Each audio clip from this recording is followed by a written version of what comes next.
Hello, my Teaserking family. How is everybody today? Hope we're doing well for a Tuesday. I am fine. Ready to book my trip to Italy or Italy.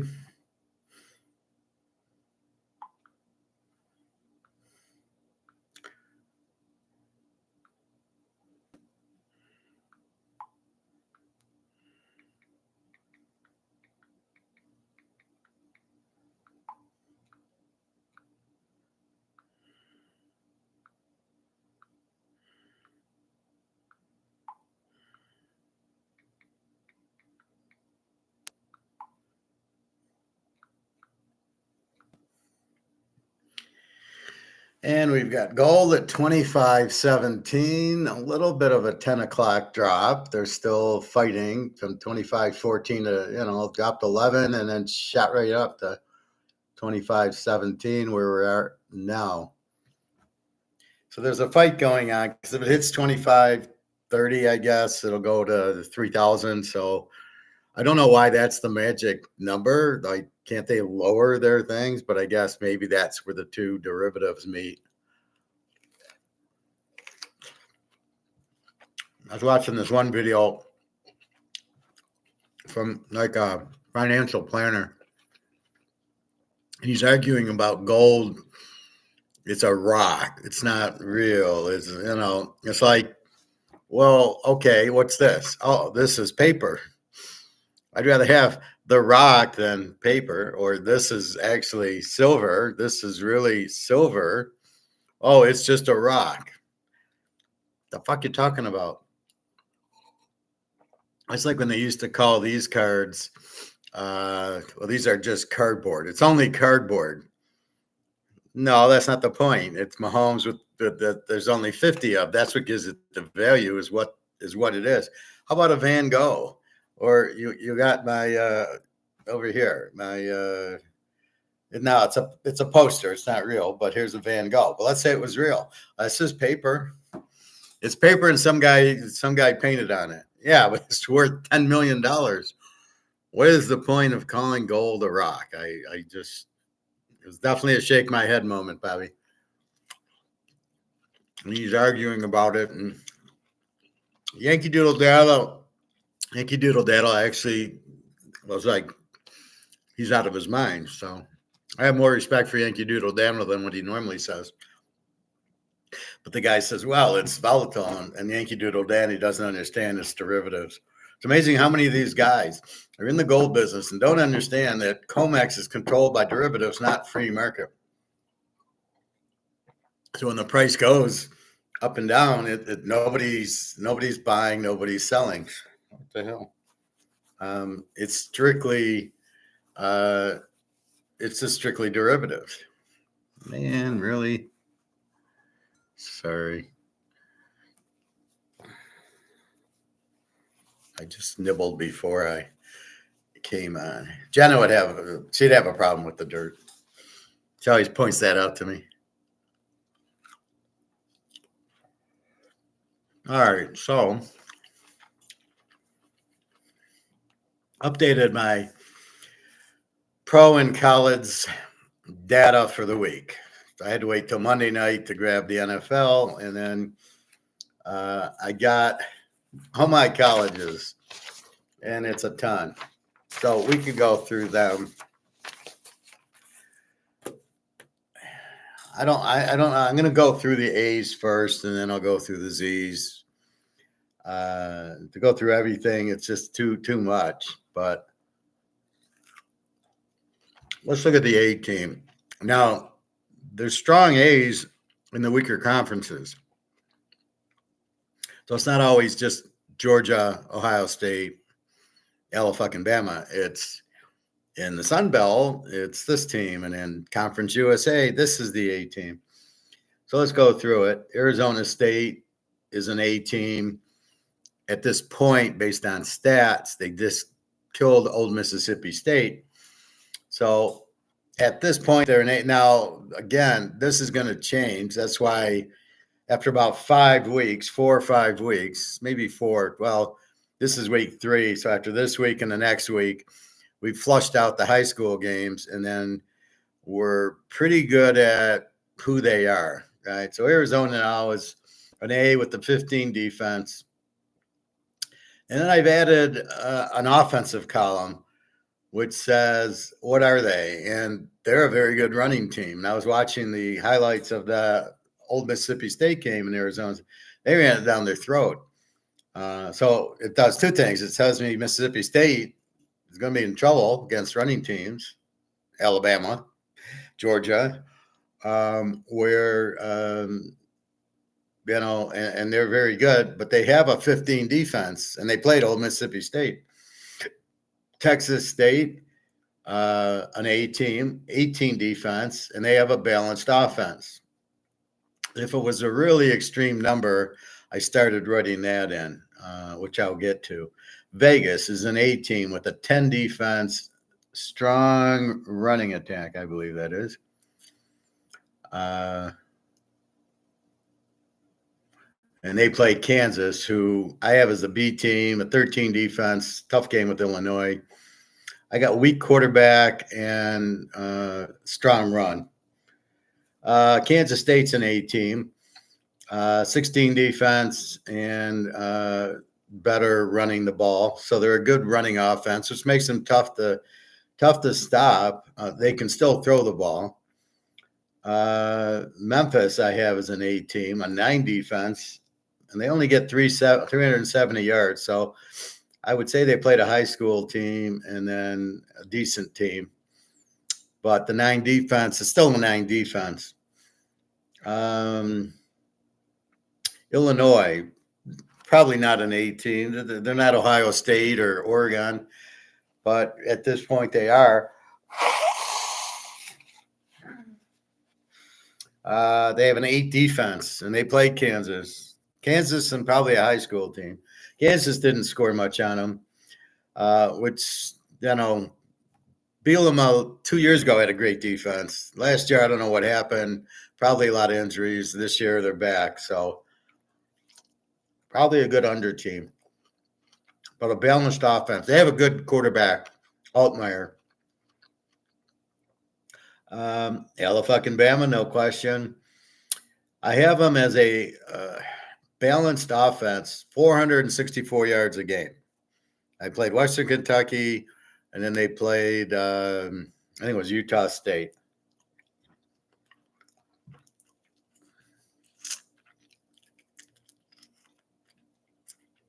Now they're playing Wisconsin. At Wisconsin. I believe they played this game at Alabama last year. So it's at Wisconsin. I got Wisconsin as another team, under team with a 13 defense. They got Van Dyke, but he's not settled in yet. You got to get used. Just because you transfer doesn't mean he's all of a sudden Joe Montana. So, Milrose is running. They're running the ball. DeBoers comes in and runs it down your throat. He just happened to have Penix, and that shows you how good Penix is because they were throwing the ball last year. Missouri and Boston College. So far, they're both A teams. I doubt Boston College will still be an A team, but old Missouri is an A team. They are a very good team. They haven't given up a point yet, and they played 2 games. How good's that? Offense, balanced offense, 445 yards a game. Cook's very good quarterback. So they got the package. They got the defense. They got the coach. They got the quarterback. Now, I don't know what the line is. They should handle BC relatively easy, but let's see. Now, I don't know what the lines are.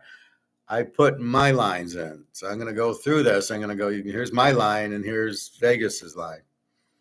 And then we'll talk over under based on the defense.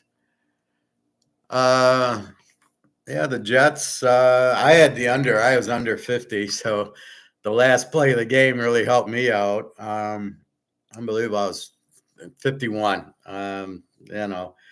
Rodgers, did he get hurt at the end, or they just put in Tyrod Taylor for the hell of it, I guess?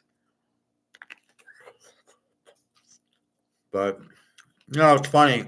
The announcers will go, oh, Rodgers looked rusty. Well, yeah, you didn't play him in the preseason. Hello?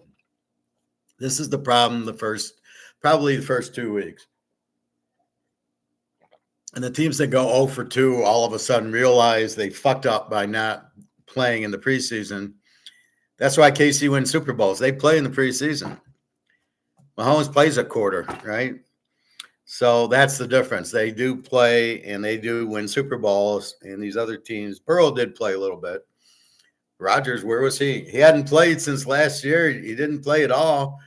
And then, here you're not gonna have him, and then you're gonna call him rusty, really? Oh my God.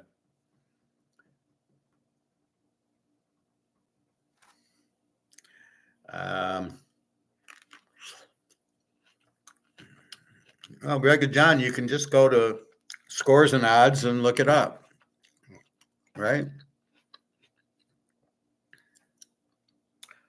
So I'm at Missouri. UMass, no, they're not. Okay, Coastal Carolina's an A team now. Probably not a 24 defense. They're probably more of an over team. They get 500 yards of offense, and they get Temple. Yeah, that game could be a little bit one-sided. Washington State and Washington both are A teams at this point.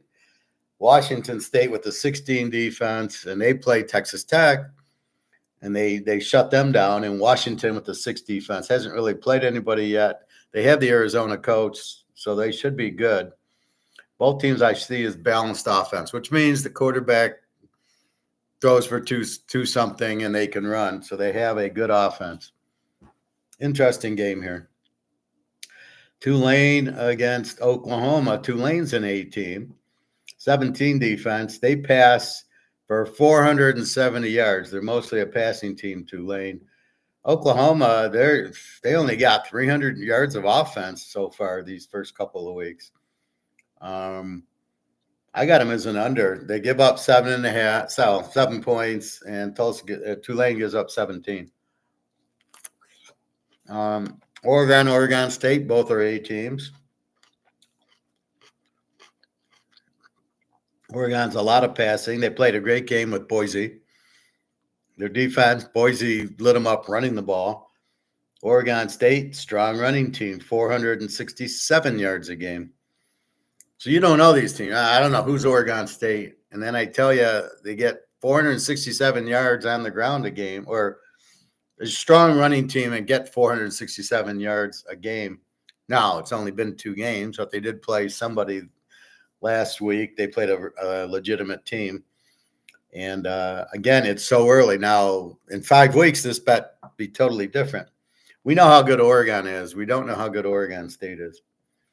The next day, Miami of Florida, 13 defense, strong passing with Ward, 500 yards a game. Where was this last year with Van Dyke? I don't know. I assume they changed the offensive coordinator. So Miami is going to put it up here. So they're getting a lot of yards passing the ball, a lot of points.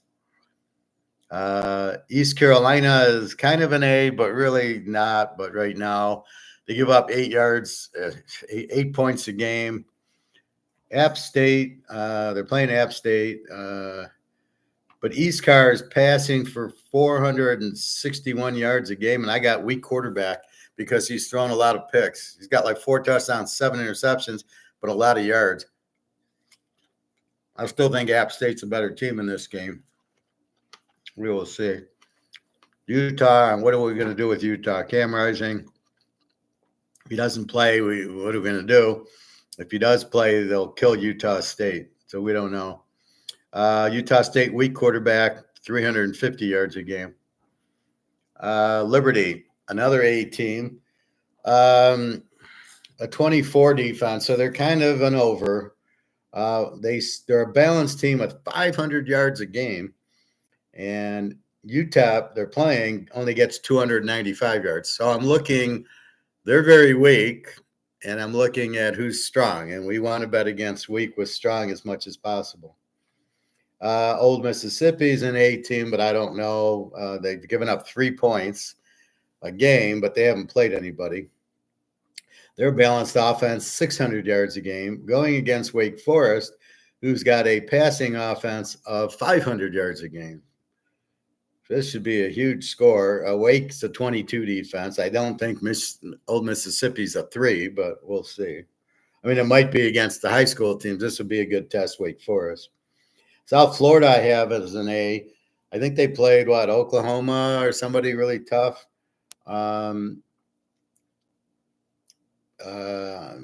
They're 22 defense, so they're kind of an A or not.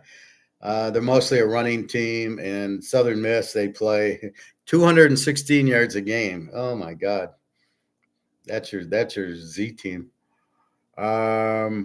Texas A team just killed Michigan. 6 defense, pass for mostly passing, 420 yards, and they just played Michigan. It's not like Old Miss playing, whoever the hell they, weak teams, Middle Tennessee or whatever. So Texas has this against Michigan, and they passed for 420, which also exposed Michigan to their Achilles heel, their pass defense. And USC's coming up next week. They will take notes, right? Vanderbilt, kind of an A team, a 14 defense. They did play Virginia Tech, so that was a real game. I don't have a number, so it must be like in the 400. But I don't have a number, it's like 400. I either show 300 or I show 500 or 600. San Jose State, A team, 15 defense, just beat my Air Force team. They basically are more passing, only 337 a game. They're playing Tennessee State, 229 a game. God, these teams are so bad. Georgia, of course, they're the A of A's. They've given up 3 points to Clemson.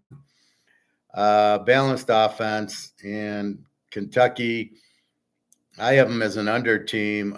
Weak offense, 240 yards. They played South Carolina. So the bet is, will they be shut?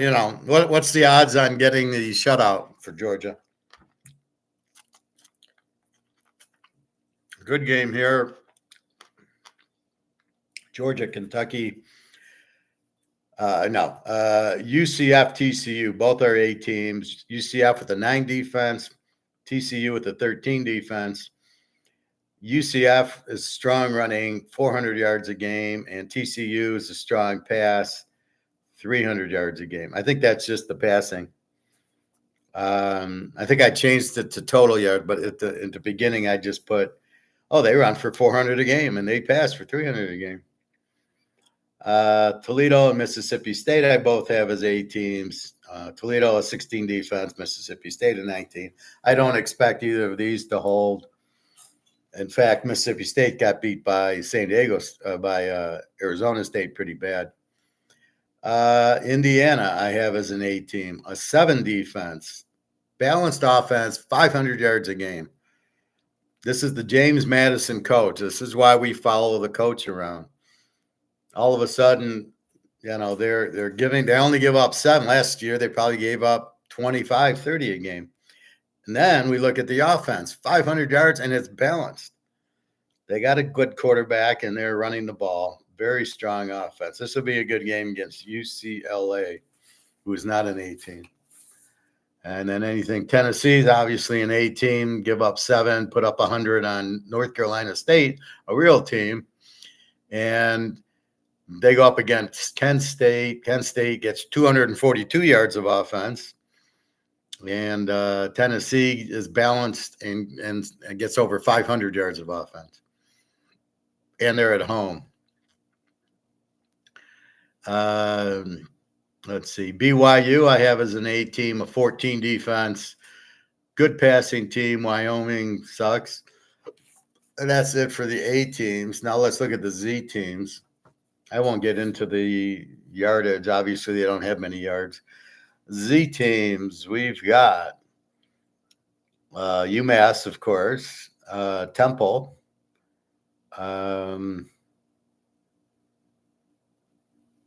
Troy, And I knew they have that Notre Dame coach. They get 265 yards a game. Troy, let me highlight them. So I'm trying to highlight the Z teams so it's easy to find them. Utah State I have as a Z team. They give up 31 a game. Weak quarterback I have. UTEP is a Z team. They give up 34 a game. They only get 290. So it's most of these teams that they're not getting yardage and they give up a ton. That's how you become a Z team.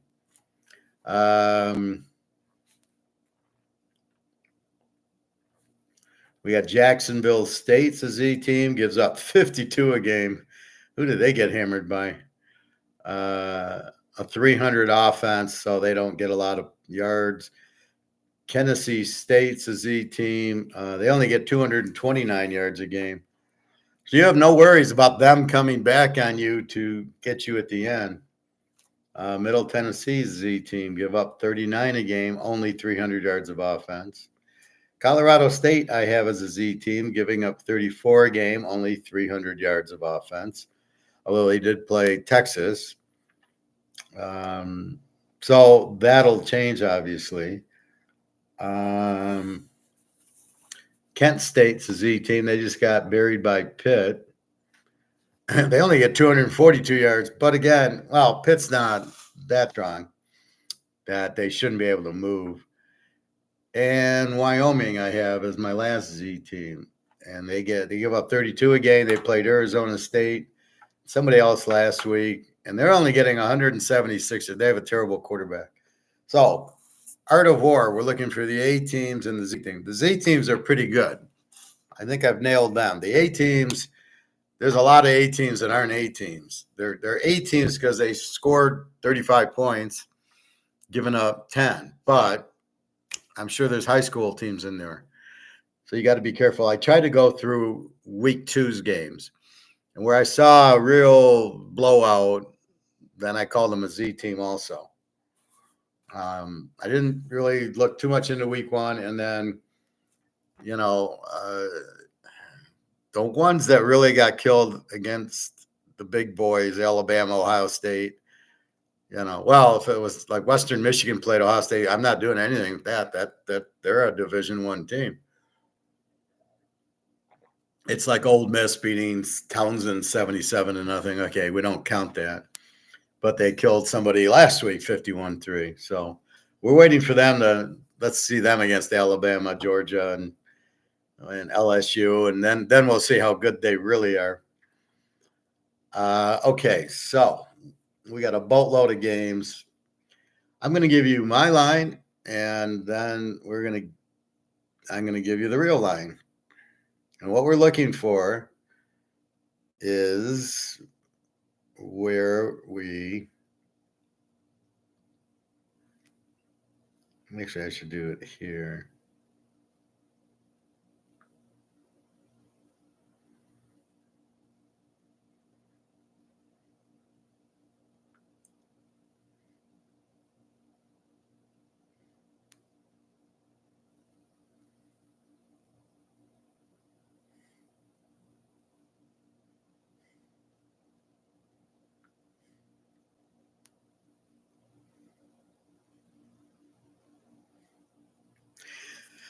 Okay, I'm going to go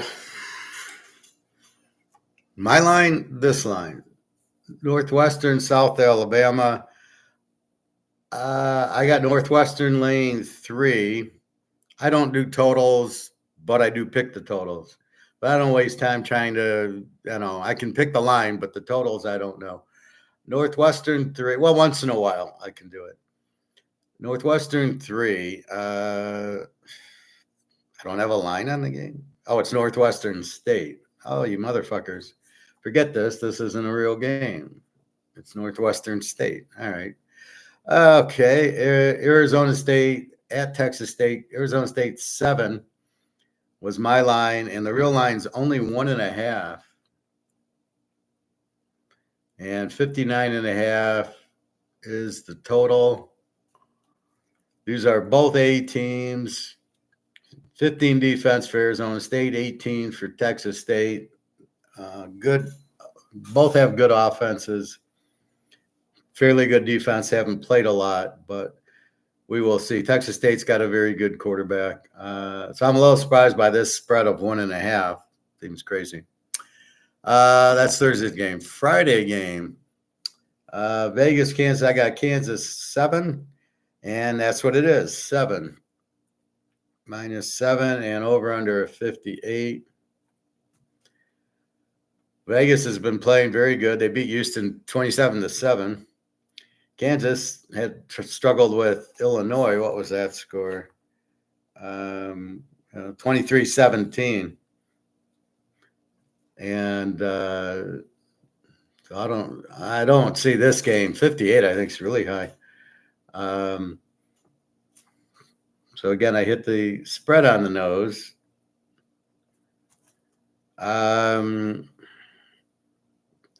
Kansas State 7 and Kansas State 7. I hit that spread on the nose. And 58.5. What's with the 58s and 59s here?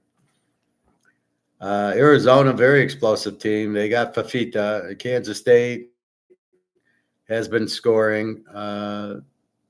Kansas State's more run, and Arizona, very strong quarterback. All right, now we get to Saturday, and we've got Memphis, Florida State. I got Florida State -7, and the spread's -7 again. Jesus Christ. And 52. I tend to keep spreads at 7, 10, 14. I'm not going to go 5s. That's ridiculous. So Florida State 7 and 52 against Memphis. I don't know how that really making Oogly a Boogly the favorite again. All right.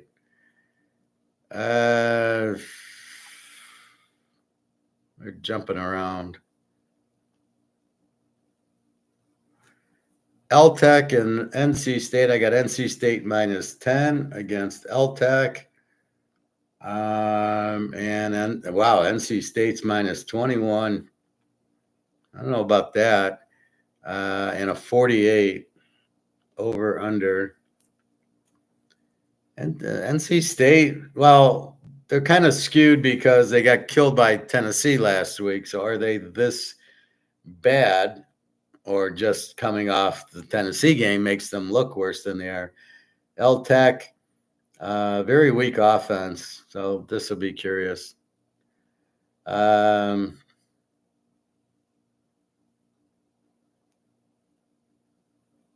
Where the hell is this game?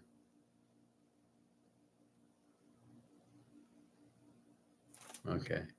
I got Illinois and Central Michigan. I got Illinois -14. The spread's 20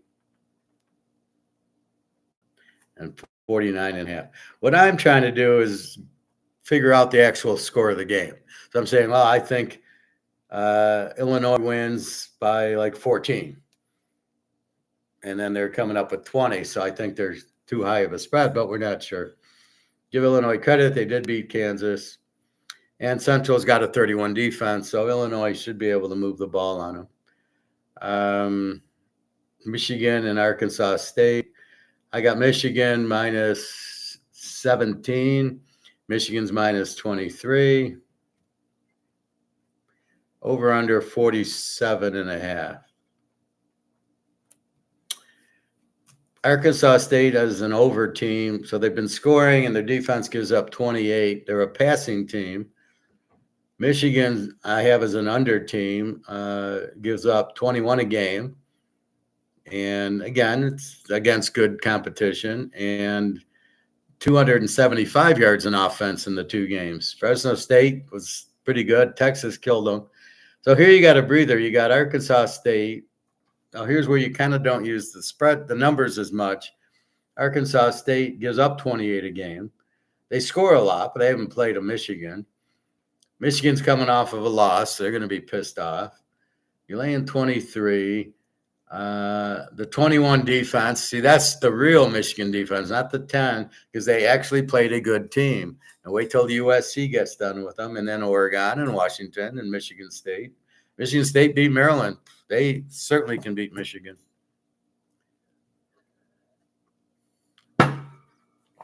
It's all the coach, that Oregon State coach. He's played Oregon. He's not scared of Michigan. Don't worry about that.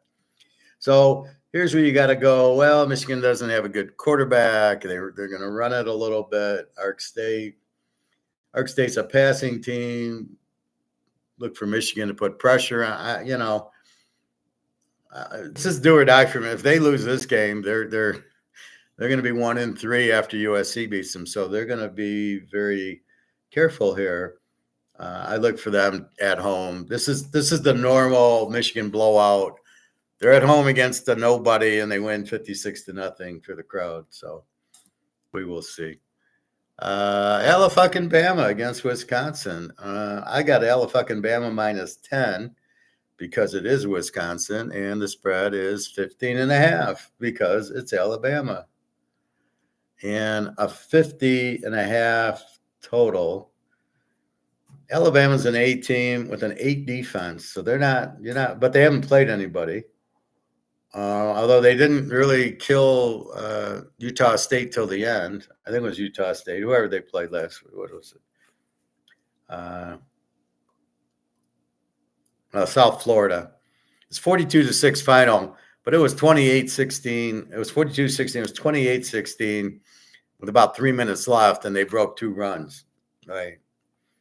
So it wasn't a big dominant blowout. Again, mostly a run, a little bit of balance, 464 a game. Wisconsin's balanced. Wisconsin, 13 defense, and Alabama an 8. This should be an interesting game. Alabama on the road in the north, which never happens. They're the 8 team. Wisconsin just doesn't score that much. This will be an interesting line, and it should be a pretty good game, I think. Let's see what Teller Van Dyke does. Cincinnati against Miami. I've got Cincinnati -10. And here the spread's only 2.5. Well, this spread I don't understand. And 46.5 over under. Cincinnati played Pitt, a real game, balanced offense, 500 yards, so Cincinnati can score. Miami's a good defensive team, a 13 defense. They're a passing team, and they only get 260 yards a game. Now, they played Northwestern to a 13-6 game. Now, this is a rivalry. Cincinnati, Miami of Ohio, I think is very close, an hour away or so from Cincinnati. So it's always a rivalry game. Miami definitely gets up for it, so we will see. Be careful. LSU against South Carolina. Bobby, your game. I've got LSU -14, and they've got LSU minus only 7. Surprising. A 50.5 total. LSU, as we know, mostly a passing team. South Carolina, I got as a weak team, 267 in offense. They did beat Kentucky 24-7 or something like that last week. They have a 12 defense, but that was against Kentucky and some other high school team. LSU played that game against USC. So,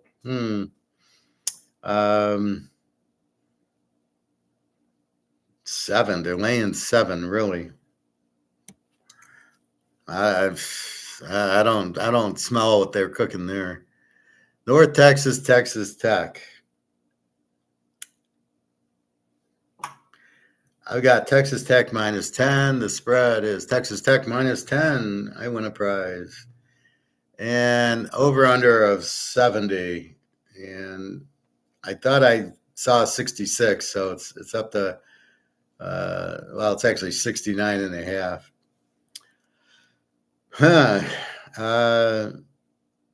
Both teams very explosive, although Texas Tech didn't show up against Washington State. North Texas, a 29 defense. Texas Tech, a 44 defense. They have no defense. They both pass for over 500 yards. This should be a 100-point game. This is the best over of the day, but then they made it a 69-70 total. This is why you might bet it early to get it in before it goes to 75. That's where it's going. So we will see. BC and Missouri. I got Missouri minus 14 and Missouri's minus 16 and a half. I'll call it 17. And over under 54. BC played Florida State well. They run well. Missouri's balanced offense, 445 a game. They haven't given up a point yet. They've got it all. They got a good coach, good quarterback, and apparently a good defense. Look for them to be very, very tough here. BC's only given up 7, but I don't know what they gave up to Florida State. Let's see. That was week 2. Maybe week 1.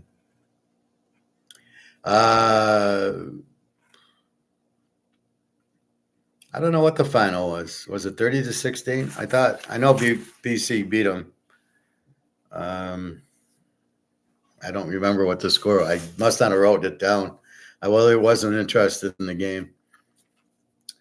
Okay, so we'll have to research a little bit more on BC. They are more of a running team. Missouri shouldn't have any problem here. They played Georgia fairly well last year. This is one of those, you don't know them, and then they're like, they're as good as Ohio State and Alabama, Missouri, but you just never heard of them. That's what we like. UMass and Buffalo. I got Buffalo minus 10. The spread's 4.5. UMass is Z team. Buffalo, close to it. And over under 45. I've got UMass at 33 defense, Buffalo at 25. That's why they're not a Z team. They don't score a lot. They played a real strong team, Buffalo. And who did they play last week? They played Missouri, lost 38-0. There you go. Which is good because after seeing Missouri, you see UMass. They're a piece of cake. UMass a 33 defense, 350 yards of offense. Buffalo 286, but again they played Missouri, so that's what's impressive about Texas. They played Michigan and still have a 421. Here they played Missouri, so their yards are down, and they're at home, and they're only laying 4.5. Something's amiss there. That's where you go to the injuries and go, is everybody there? So you pick your team, then you check your injuries. And you go, is the Buffalo quarterback, is something wrong? And if everything's okay, then maybe it's a bet. Coastal Carolina, Temple. I got Coastal Carolina minus 24, and they're only minus 17. They're giving us gifts. And 51.5. They get a balanced offense over 500 yards a game. They have a 24 defense. Temple is a Z team. They give up 44 points a game, and they only get 255 yards. I know they played somebody good week 1. I don't remember who they played last week. They lost the Navy 38-11. The Navy team that runs the ball 90 times out of 100. They got killed by them. Coastal Carolina, explosive offense. Only laying 17. Boy, Vegas is being nice. They're all fucked up. Ball State, Miami. I got Miami minus 24. They're 36. Well, that's crazy. With the 54 total. Ball State, really weak defense, 34 defense, so that could be why Miami should score early and often. Miami's a 500 offense, and Ball State, I got to check. All I got is balanced. Pitt and West Virginia, I have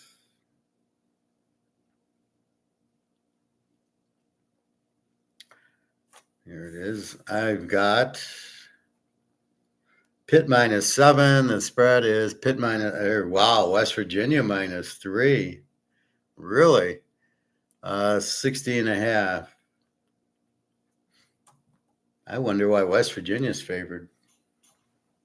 That seems kind of odd. Pitt came back against Cincinnati, although they were down. I don't know. This is a backyard brawl type of game. This is a big rivalry game. So let's see. Tulane and Oklahoma. I have Oklahoma -10. The spread's Oklahoma -13.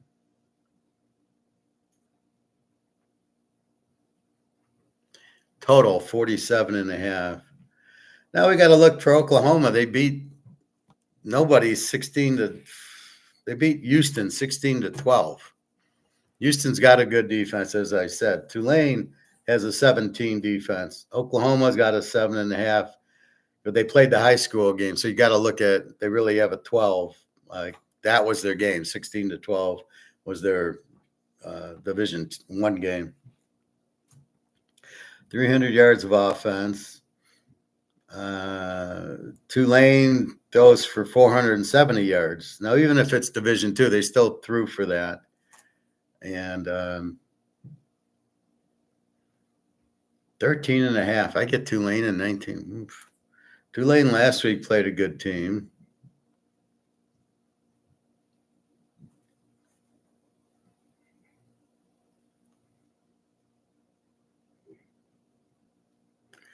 They played Kansas State 34-27. Interesting. I think Kansas State's better than Oklahoma. That's why I say that. Now, the game was at Tulane, but still.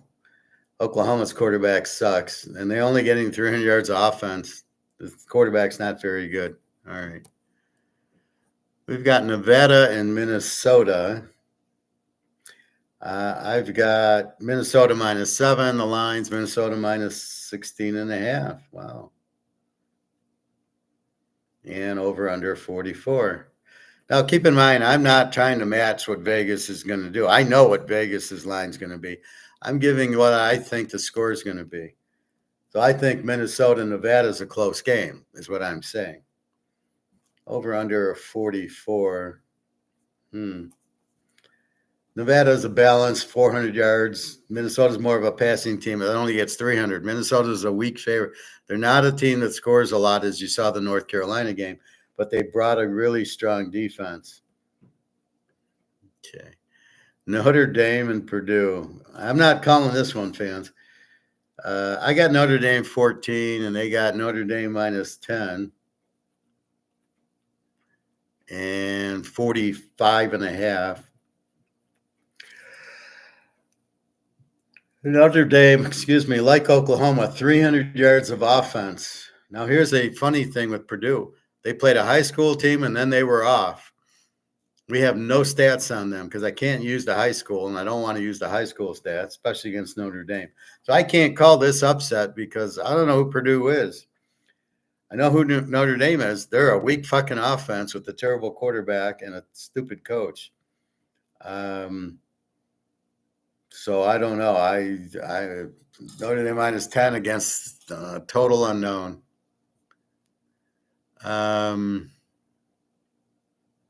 Interesting. Oregon State. I got Oregon -10 because it's at Oregon State, and they got Oregon -17. I'll call it, and over under a 50.5. Interesting. Oregon with a 34 defense. Oregon State with the 7 defense. Oregon State beat San Diego State 21-0, but Oregon beat Boise 37-34. And since they played a Division II game, I knew I'm just taking these points. So Oregon gave up 34 against a very good Boise team. Oregon State, not a very good Boise team. Looks like they have a good defense. Haven't played the likes of Oregon. See, this is why after this game, I know who Oregon is and I know who Oregon State is. That's why it's a little tough. The 50, are they going to score? Oregon State's mostly passing. Oregon's mostly passing. Oregon State's strong running, 467 yards total offense a game. However, that was against San Diego State, I believe. Yeah. So now we got them against Oregon. Are they going to light up Oregon? I don't know. All we know is they were a running team. Very interesting. And the game's at Oregon State. We know it's a rivalry. Excuse me. I think Washington State's this week also. Yeah, it is. Here it is. Washington State. I got Washington's -7 and the spread's -4.5 in Washington. 56.5 total. Washington State killed Texas Tech last week, 37-16. Washington, we're struggling to figure out who they are. They have a 6 defense. Who did they beat last week? See, you gotta look at last week. Really, they beat Eastern Michigan 30-9. Does that help you? Well, Eastern's okay. I mean, they're not like the Z team in the MAC. But how does that help you in this game? 30-9, balanced offense, Washington State. So this should be interesting. It all comes down to defense at the end of it. Texas A&M and Florida. I got A&M -3, and they're -4.5, and 46.5 total. A&M's a 16 defense. Florida sucks. 24 defense. Miami, but A&M's not an offense like Miami. A&M's a good running team. Miami's a good passing team. They passed all over them. Florida doesn't score, gives up 24. A&M doesn't score and against Notre Dame. Well, this would be a hard game at Florida. This is an SEC game, so it's a conference game. Although it's a weird conference game, right? So we will see. Troy and Iowa.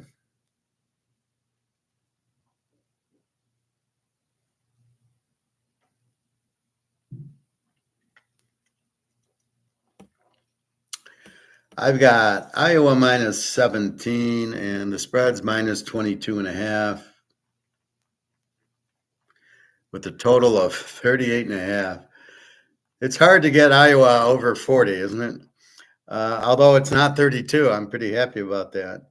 Troy's a Z team. They're a terrible team. 33 defense. They only get 265 yards a game. They did play somebody decent, but not that great last week. Let's see. How did Troy? Just like the Trojans. Are we in the Greece Empire? They lost to Memphis 38-17. Okay. And now they get Iowa. Now, Iowa, we know can't score. My guess is Troy gets shut out in this game. And then how much does Iowa score? You're laying 22, or you can go under 44. It's your pick. Troy does have a 33 defense, so Iowa could score a little. But I think that after the way they lost, I think Iowa will beat the shit out of Troy, basically. App State against East Carr.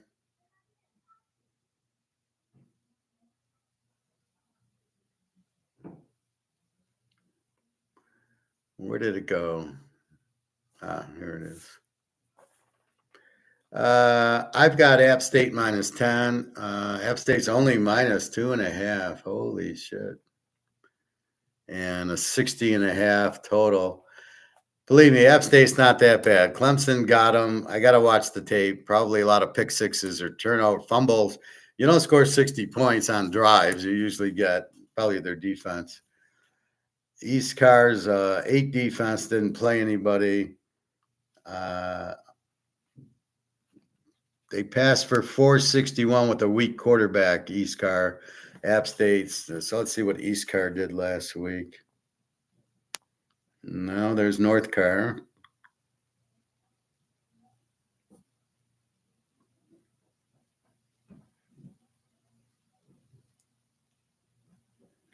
East Car. Where the hell is East Car?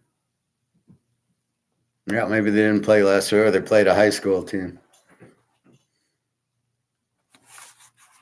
Now let's go to week 1. I'm trying to digest this East Car. I like App State.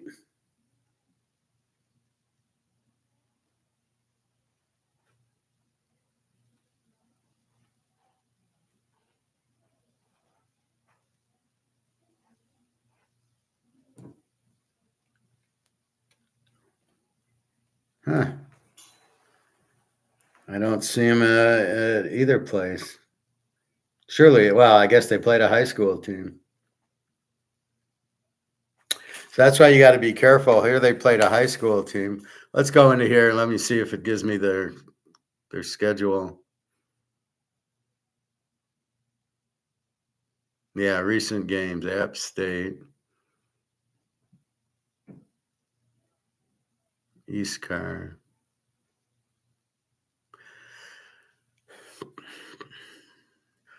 So they beat Old Dominion, my Old Dominion team, 20 to 14. So that's what they are. So they're not. We're using the Norfolk State game we got to get away from. So they're not an A. They're an under team. They got a 14 defense, not an 8, and a 20 offense.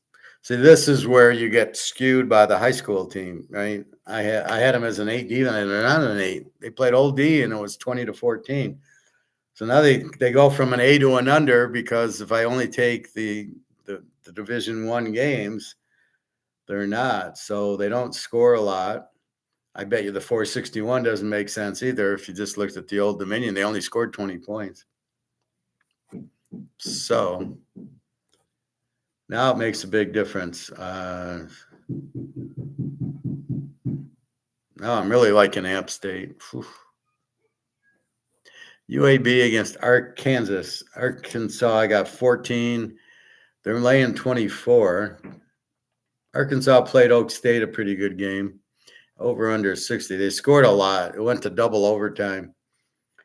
UAB is an under team with a 17 defense. Balanced offense for UAB. Arkansas balanced a 580-yard offense, and they played Oak State. They were all over. I can't believe they lost to them. They were all over, but made some turnovers. Look for them to be pretty upset after that loss. Utah, 20 and a half. What's with Cam Rising? I have minus 21, so I have the line right. Is Cam Rising playing 46 and a half? Let's see if it gives us any injuries. He just banged his fingers on the Gatorade thing.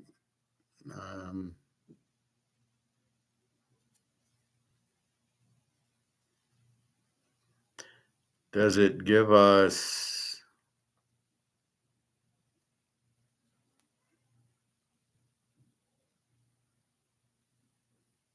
Sometimes it gives us injuries.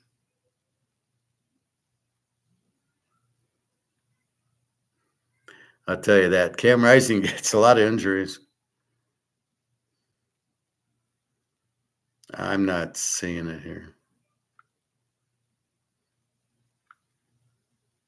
Oh, we're not going to worry about him right now.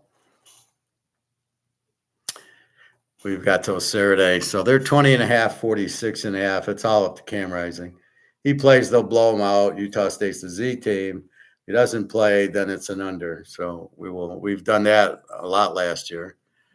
UConn against Duke. I've got Duke minus 18, and they've got Duke minus 18. I want to probably 48. Yeah, UConn's an over team with a 34 defense, balanced offense. Duke, an under team. They give up 11 and a passing team. So Duke did beat Northwestern last week. It was 13-13, and then they went and won in overtime 26-20. So We'll see. UConn's pretty. Well, they're not the Z team they normally are. Akron and Colgate. That's a good one.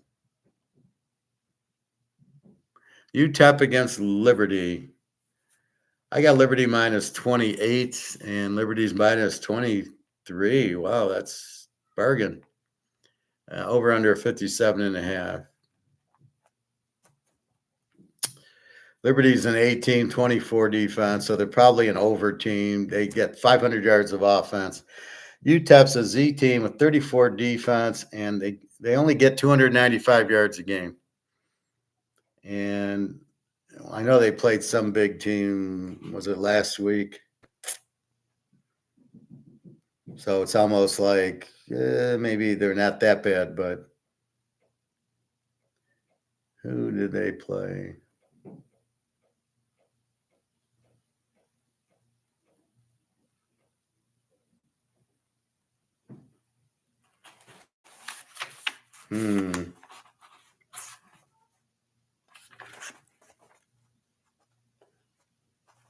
They played somebody pretty good. UTEP.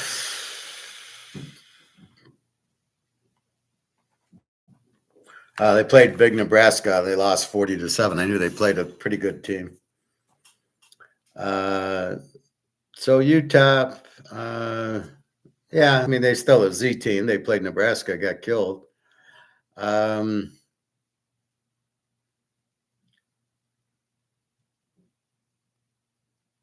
they're probably a 40 defense. If I didn't see them, they're probably a Division II game. 295 yards. That's mostly Nebraska putting the wood to them. Liberty 500 yards a game. Florida International against Florida Atlantic. I got Florida Atlantic at home -7 and Florida Atlantic's -6. Pretty good. And 43. Florida International averages 200 yards a game on offense. Florida Atlantic gets 242. So this isn't a bargain here. Rivalry, of course. 24 defense against the 20 defense. This will be then we'll get a truer case here in the division.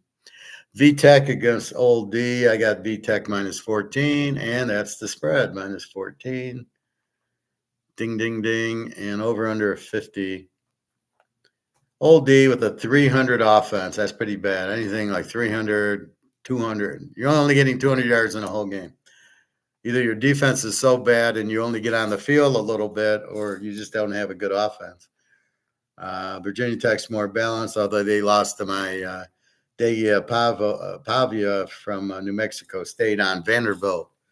So they need the game. Lane 14. Interesting. Old Miss against Wake Forest. Now we'll get a little bit better look of Mississippi. I've got Old Miss -24 and the line's -24. Very good. Over under 64. Wake Forest is an over team with a 22 defense. They pass for 500 yards a game. Old Miss is good for 600 yards a game. This should be a pretty. Now, Old Miss has only given up 6 points in the 2 games. First one was against nobody. I mean, it was like Townsend or something. So you can't really look at their defense. They haven't played anybody. Wake Forest played, I think, Virginia last week, so they've given up 22. So this should be an explosive game. Wake Forest, I got to check their quarterback out. Kennesaw State and San Jose State. I got San Jose State -17. They just beat my Air Force team. I don't have a line. I got an over under of 44. I don't know why I don't have a line. I can go to covers to see that. Jacksonville State against Eastern Michigan. I've got Eastern Michigan -10, and the line is Eastern Michigan. Wow, only -1.5. That's crazy. Over under 52. Now, Jacksonville State's got a 52 defense, which we know it's not that bad. 300 yards of offense is it. Eastern only gets 290 yards of offense. Granted, they played Ohio State last year. No, that was Western Michigan. This is the problem when you play in Ohio State or you play in Alabama, you get all skewed up. Like you're gonna lose like Akron lost like 50-0 to them, and makes your defense look worse, and you don't get any offense because you can't even go back to throw. But then when you get a normal game like Eastern against Jacksonville State, then you want to see how they really are. So this will give us a better indication. We know Jacksonville State with a 52 defense, Eastern a 22. Neither team does anything. So I'm a little surprised at this 52 total. That seems really high. And, neither team really does a lot. I'm surprised by the 1.5. Jacksonville State's not that good. Eastern's okay, but they're better at home. I think they won the first week. But, again, it's all new. But this seems, from what I'm looking at Jacksonville State, I mean, they don't score and they give up 50 points a game. Yeah, I'm not jumping on them. UTSA against Texas. Texas, I got minus 35. Wow, minus 35. This is crazy. Hit the number again and over under 53. I mean, Texas is probably going to shut them out. UTSA is a W team with a 33 defense, and they only get 300 yards a game. Texas is playing Michigan, and they're passing and getting 420 yards a game. So this is definitely Texas will score early and often against UTSA, who's not going to come back on them. So,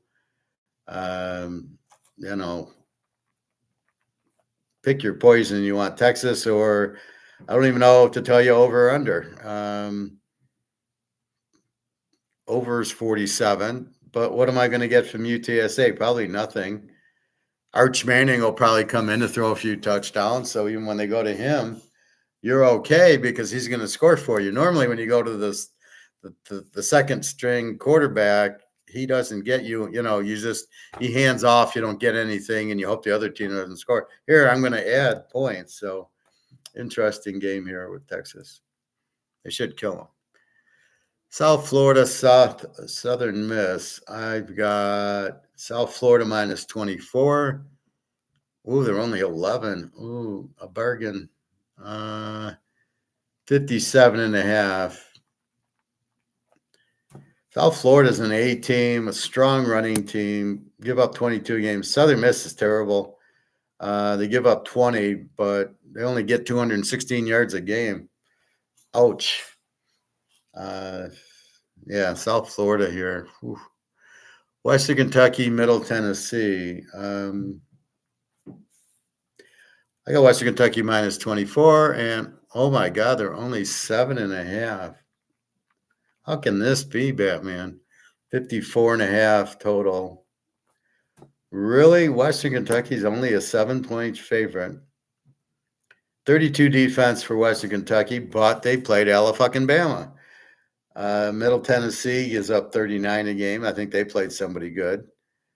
Western Kentucky is a good passing team, and Middle Tennessee only gets 300 yards of offense. Again, I think they played an Oklahoma, Texas, Georgia type of team.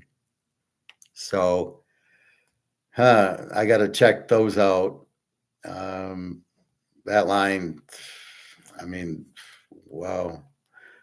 Over under 54. Middle Tennessee. Well, I got to check who they play. Well, let's see. Let's go into this game here. I'm intrigued. Western Kentucky lost to Alabama 63-0, and then they beat Eastern Kentucky. So they've lost to Alabama 63-0. You don't count the Eastern Kentucky, but at least they scored. It was 31-0. Middle Tennessee beat Tennessee Tech 32-25. We don't count, although we should count it. And then they lost to Old Mississippi 52-3. So this is the tough part. So take that away, and then Middle Tennessee had trouble with Tennessee Tech, and then Western, beat Eastern Kentucky pretty good. So I think we see what they really are. Although I don't think Ole Miss's defense is like Alabama's. So interesting.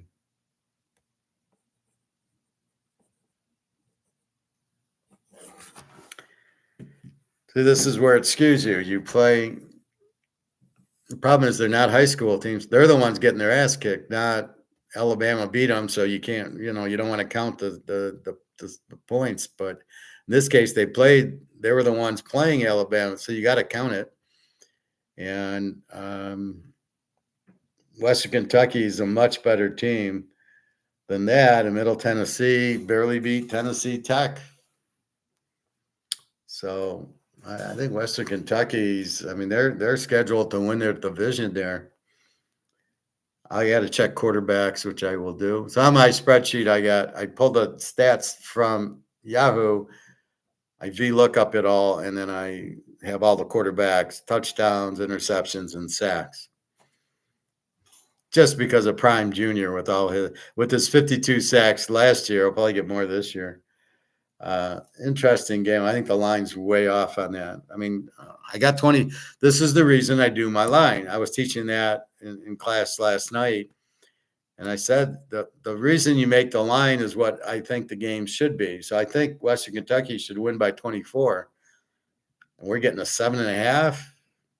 Now I can do a Nebraska and go to 1.5. We'll see. I don't know the team well enough, as well as I know Nebraska. The key is the defense, and you don't have a view because they played Alabama, which skews their stats. Interesting. Hawaii and Sam Houston. I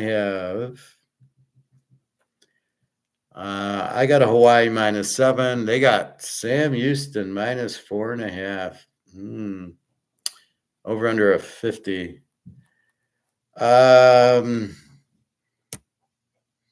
Boy, I'm not sure why Sam Houston's favored in this game, to tell you the truth. I have them as an E team, a 30 defense. Hawaii I have as a 15 defense, and they played UCLA. They held them down pretty good. 300 yards passing for Hawaii, which is crazy because they're the ones with the offense. Sam Houston, also a 300-yard offense. So you're not going to get a lot of points here. The 50 seems high in the totals. This seems like an under game based on they only get 300 yards of offense. Hawaii did play UCLA, a pretty good defense, I guess. We'll find out more in a few weeks.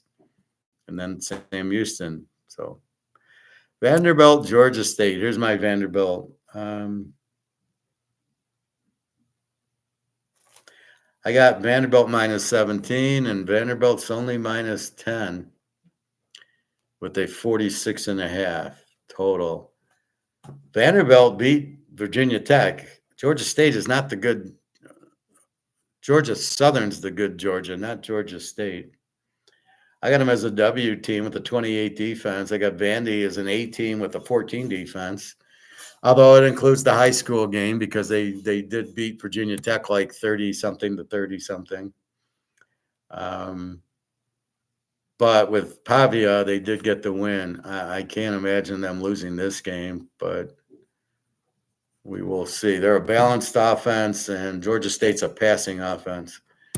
So is Virginia Tech. So interesting here.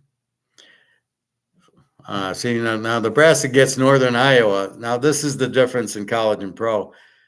In pro, I would be betting Nebraska every week, right? Okay, I found my bitch. Here's Nebraska. And then they run off and play a Division II team.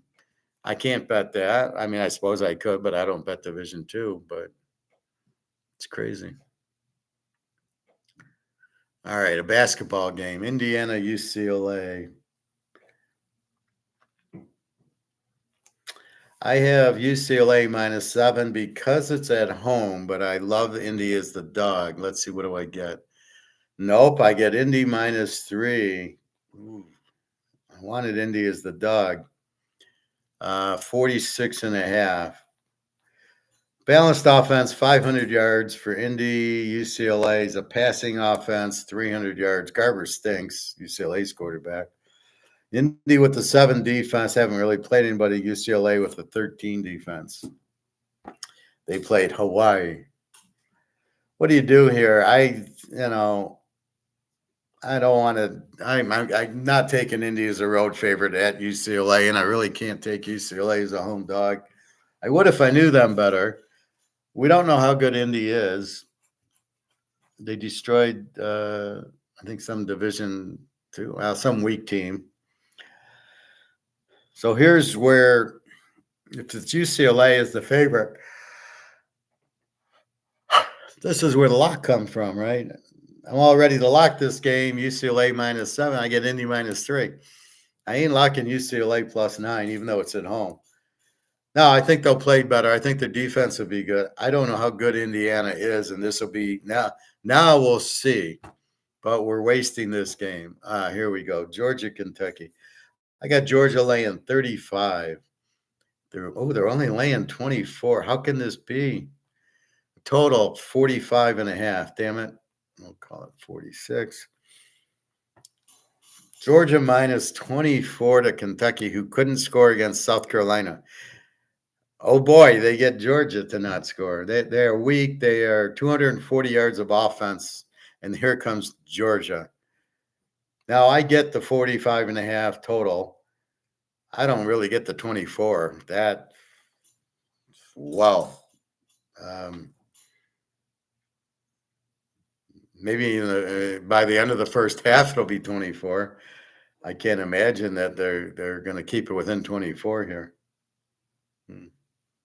Over under 46, a little bit high. I was hoping for a 50, and then I could go under, but my favorite bet, the Georgia under.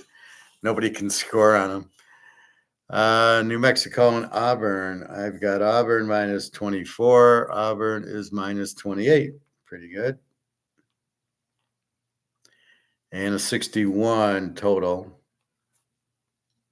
New Mexico, very explosive team. An over team. Auburn, I don't know. They scored a lot the first game. Then last week they played Cal, who's not a big team, 21-14. So I don't know what's going on with Auburn. We'll see. I don't have total yards on them. I just say balanced passing, so it's probably 400. Toledo against Old Mississippi State. I got Old Mississippi State 14, and the spread's 11.5. And a 60 total. Toledo I have as an A team with a 16 defense. Mississippi State, an A team with a 19 defense. Toledo's passes for their total yards are 314. And Old Mississippi State's a passing team. I didn't put the yards down. Maybe next week I'll put, running 500 or whatever. The 500 is the total yards, and then the running is they're a good running team.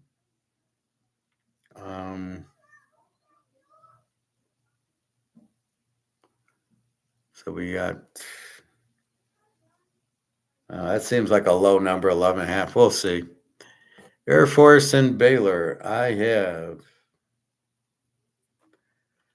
Baylor -7, and the line's Baylor -15.5.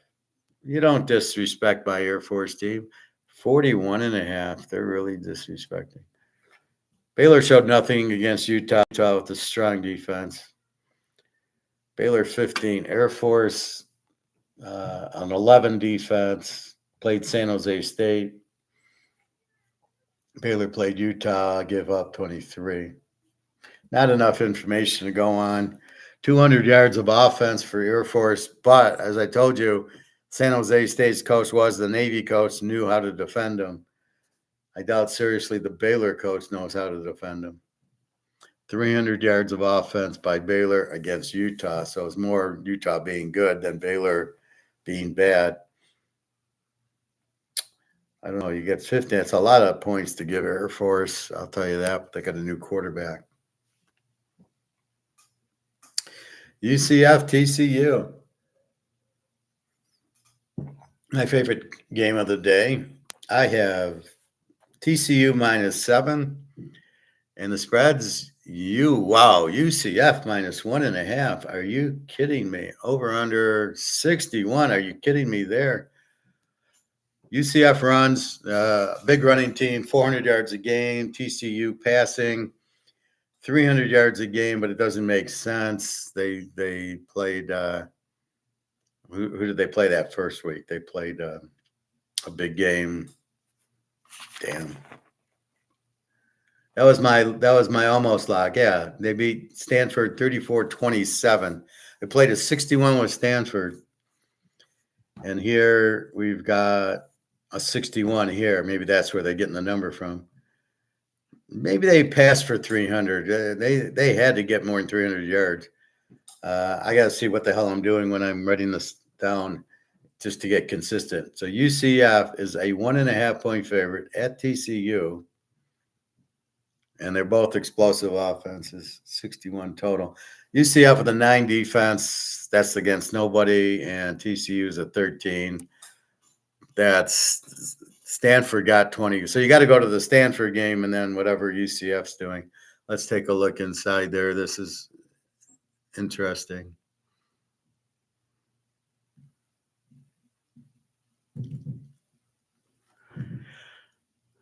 Okay, UCF, they beat Sam Houston 45-14. So let's make them a 14 defense. And TCU beat Stanford 34-27. And then they killed LIU Brooklyn. It sounds like a TV show. LIU Brooklyn. So really, TCU's got a 27 defense. Now it changes things a little bit. Both over. Sam Houston, pretty good defense. They'd beaten New Hampshire 57-3. So this is where you get the problems. They're blending in high school games. So it skews the stats. That's why I look on here and throw out those. So now I got a 27 defense in TCU, which is probably more realistic, and a 14 in UCF. Points are points. The game's at TCU. I don't know how UCF's favorite. We have to check for injuries. That's a bad line. Okay. We will take advantage of that. Colorado State, Prime and Prime Junior. Go to Colorado State. I've got Colorado -17. The line's -7. No respect for Coach Prime. He needs another Aflac commercial. Over under 58. Colorado State with the 34 defense. Colorado with the 27. Colorado State's a Z team. And Colorado is a E team. I'm being generous there. Now, again, this is the point. Colorado looks terrible against Nebraska with their great defense. Now they get Colorado State's got a 34 defense. They will explode on them. They'll get more. They're off of a loss. Yeah, they beat North Dakota State the first game, Colorado, like 34-29. Yeah, so they're going to give up. Well, we know they got a terrible defense. They'll give up 30. Colorado State, can they take advantage of it? They lost to Texas like 36-0 or whatever. So Colorado's no Texas. Colorado State's no Nebraska. 58. We know Prime has no defense, and he should score a lot here. So we got to see what Colorado State's going to do. So let's go into Colorado State.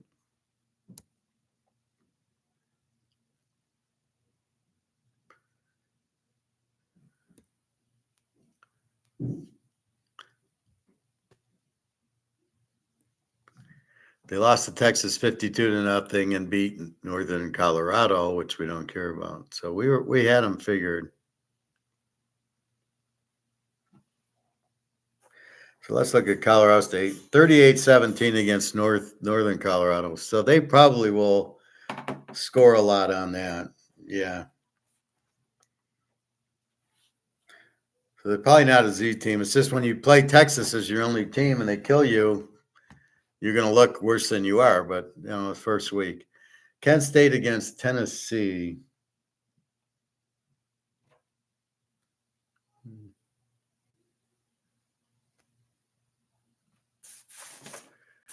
I got Tennessee minus 37.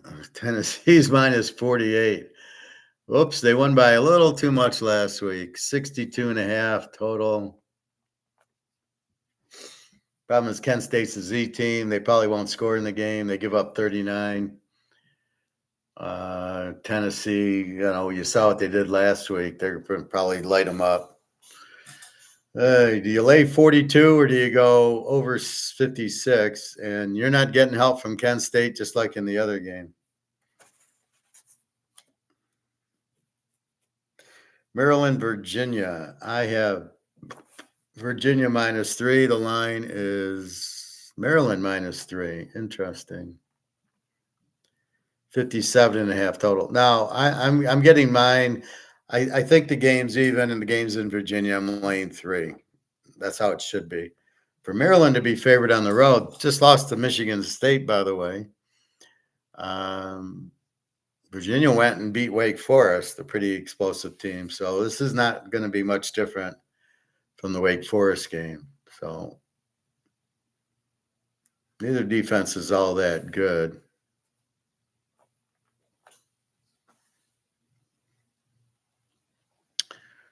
This is interesting. Okay. Rice against Houston. I got Houston laying 7, and the spread's Houston laying 4 and 44.5.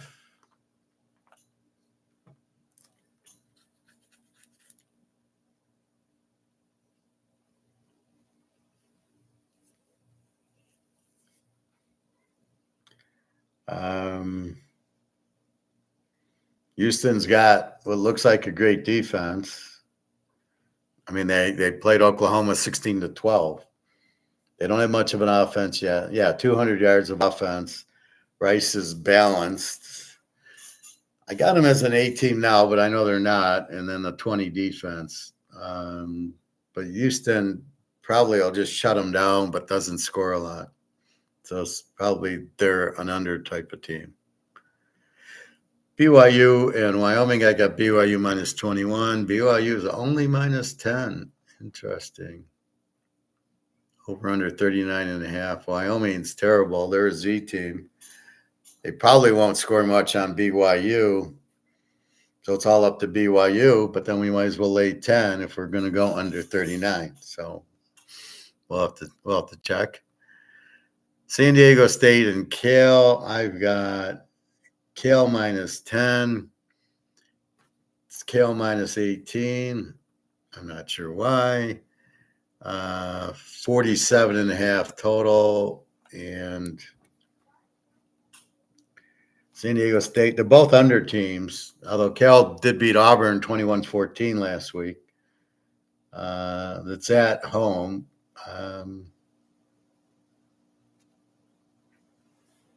Both have pretty good defenses. We'll have to see. 300 offenses. And last game, New Mexico State, Fresno. I got Fresno State minus 17, 19.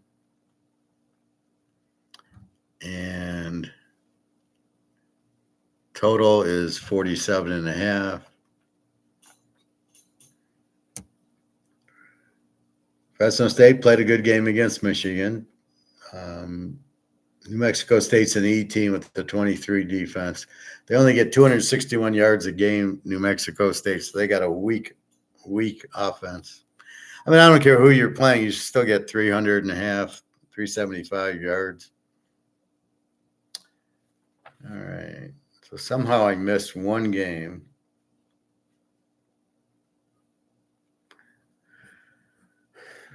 Northwestern was Northwestern State, and the game I'm missing is Oak State and Tulsa. How did I miss that one?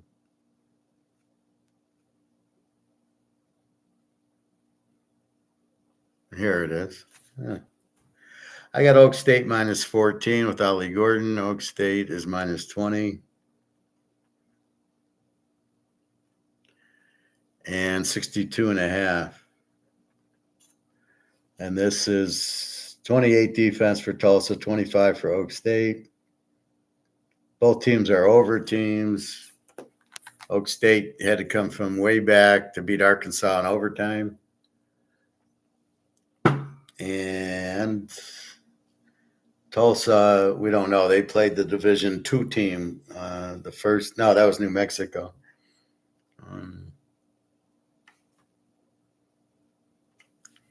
Let me see this game.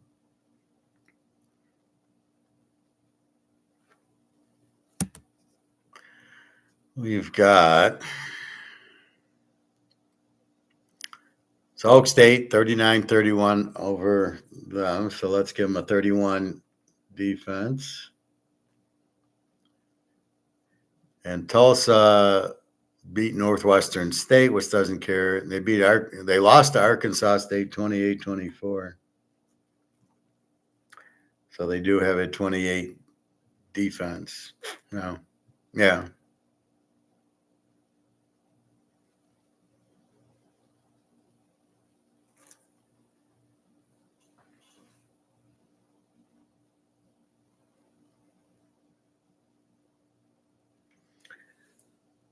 So 2 weak defenses, but Tulsa, they score. See, here's where they're not an A. They get 28, and they're not even an over. See, Northwestern State, they score 62. They don't have a good defense.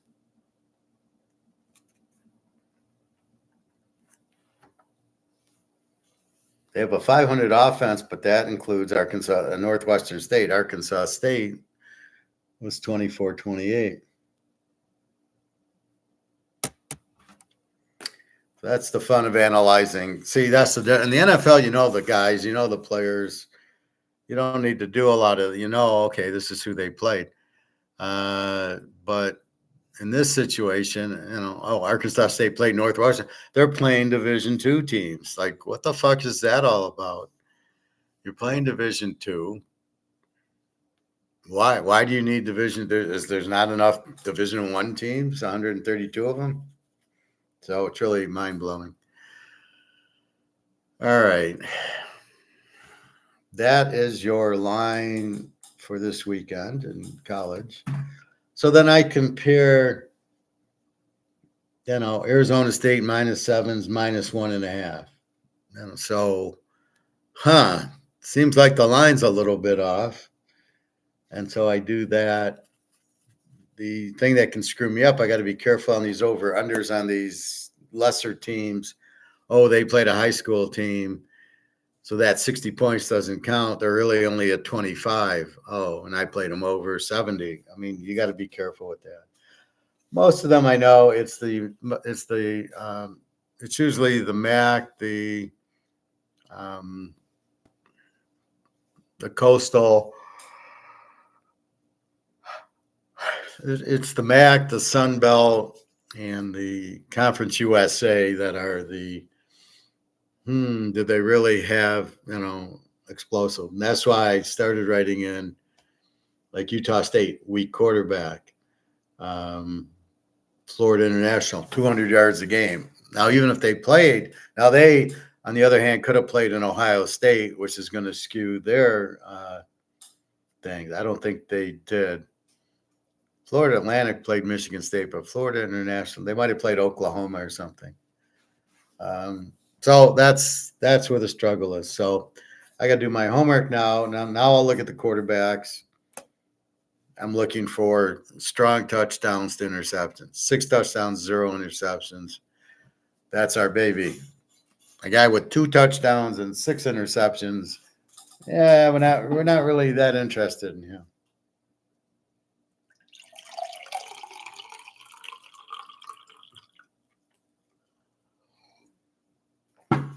So that's why I track the quarterbacks. I know most of the coaches that are any good, and then it becomes the defense. So you're looking for defense against defense. You go under, like we did with Michigan, Texas, and we did that with Iowa State last week. You can't. The hard ones are the explosive team against the good under team. right? That's what gets difficult because you really figure that the defense will take care of the offense, so it becomes an under game. But if they're an over type of team, they don't have a defense. Like if Georgia played a high scoring team, they're going to kill them because they're going to blitz them. The guy won't be able to do anything. Like when they play Tennessee, they just blitz Tennessee to death.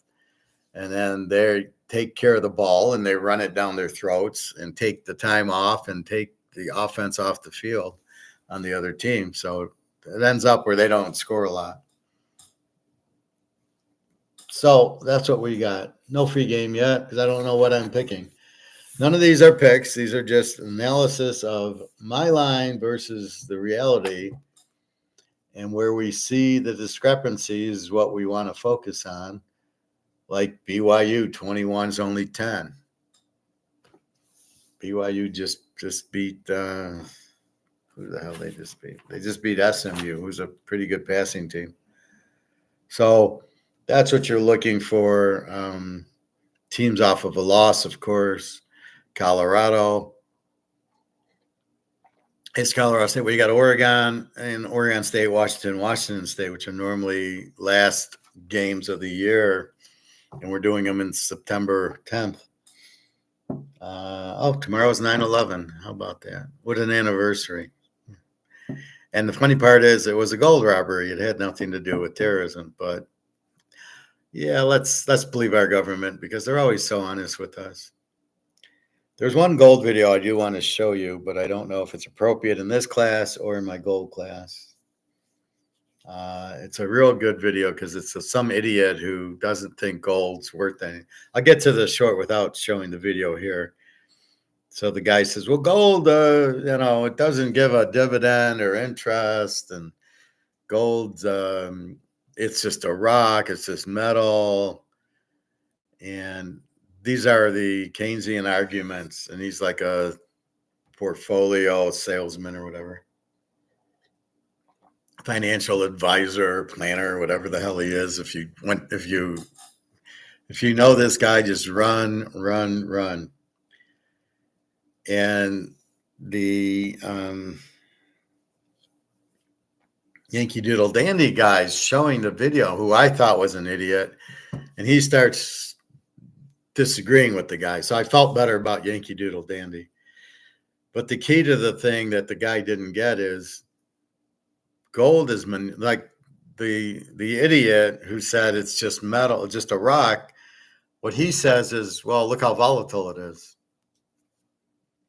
And what the Yankee Doodle Dandy guy didn't say was it's because it's COMEX. It's run by derivatives. It's not the market.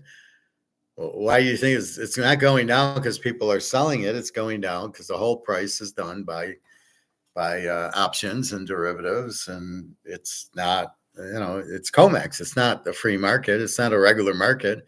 They're trying to control the price. So the price to go down is just bullshit, right? It's not free market. So that's why gold goes down. Now you can argue, well, it did, but I can argue, yeah, but it's price fixed. And somebody trying to sell me gutter repairs or something. But we know it's price fixed. You get it in a free market, and gold's much, much higher than 2,500. And that's the point he's missing. Plus, gold can't go down because they can't print it. So if you understand economics, you understand the reason things go down is there's too much of them. You go to the grocery store and you see a sale on oranges. They got 1 million oranges. They got this big shipment. They're trying to sell it, so they market it at 30 cents to sell them all. Same thing with the baseball cards. Like I say, the Mahomes card. I mean, this is 50 count, right? So you put them at, a regular card like Bobby's, and just a regular card not numbered, it's going to be worthless.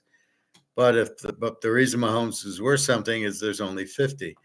So then you go to the dollar and they're printed and inflated. Well, you can't do that with gold, which is what makes gold keep its value since before the Romans, like the Mayas or whatever, the Incas, the Egyptians, all these King Tut, they're buried with gold in their coffin.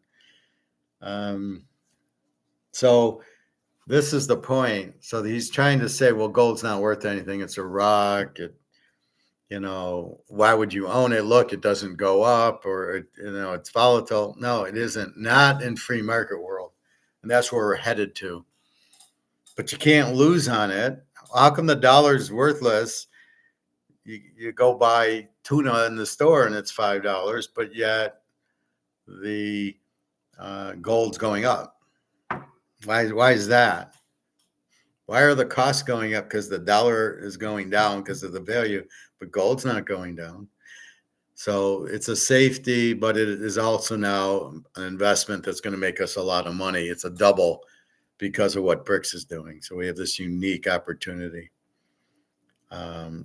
So that's really the key to it. So gold, what are you in, mutual funds, buddy, or stocks? Well, when they collapse, don't come crying to us. I don't like gold because it's a rock. I mean, when you hear those arguments, he's too stupid to have a conversation. Like if I met this guy at the pool and we started talking, he said that, I'd just walk away. I'd go, you're too stupid to talk to, and I'd walk away in my stoic fashion. All right. Let's just quickly do the NFL lines. And you can see I got studying to do. I'll probably start posting my college Thursday. Only because it's so new now, right? I don't know the team. Well, by week 4 or week 5, I'll know the team. I won't have to take all this time. I'll know, I know Iowa State. I know Georgia and Kentucky. And, I know these teams already, so I don't need to do the research as I'm showing you. It's more the Sun Belt MAC teams that you got to. Did they play Ohio State and Alabama or not? So let's go to the NIFL, the NFL.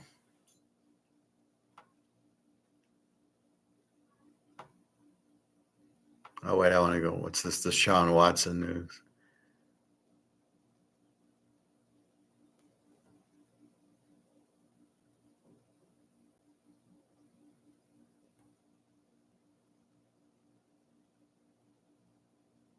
Deshaun Watson facing new sexual assault lawsuit. So after he assaults the first woman, Cleveland pays him all this money because he's the talent. Yeah, that's that. Oh, wait, and then he hasn't played, and yeah, Cleveland's in trouble. They need a quarterback again.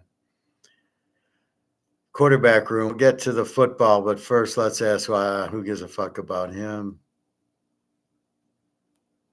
Rodgers looks rusty, but should Jets relax? Yeah, it's the JETSs.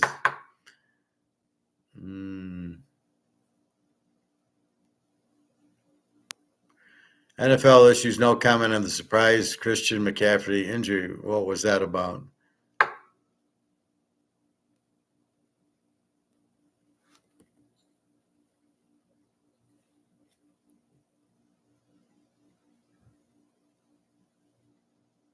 Malik Willis will start as Packers quarterback if Jordan Love can't play.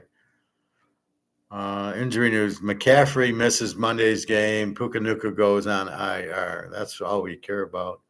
So Jordan Love's apparently still could be playing. If Jordan Love can't play, Love not ruled out week 2. So what happened to him?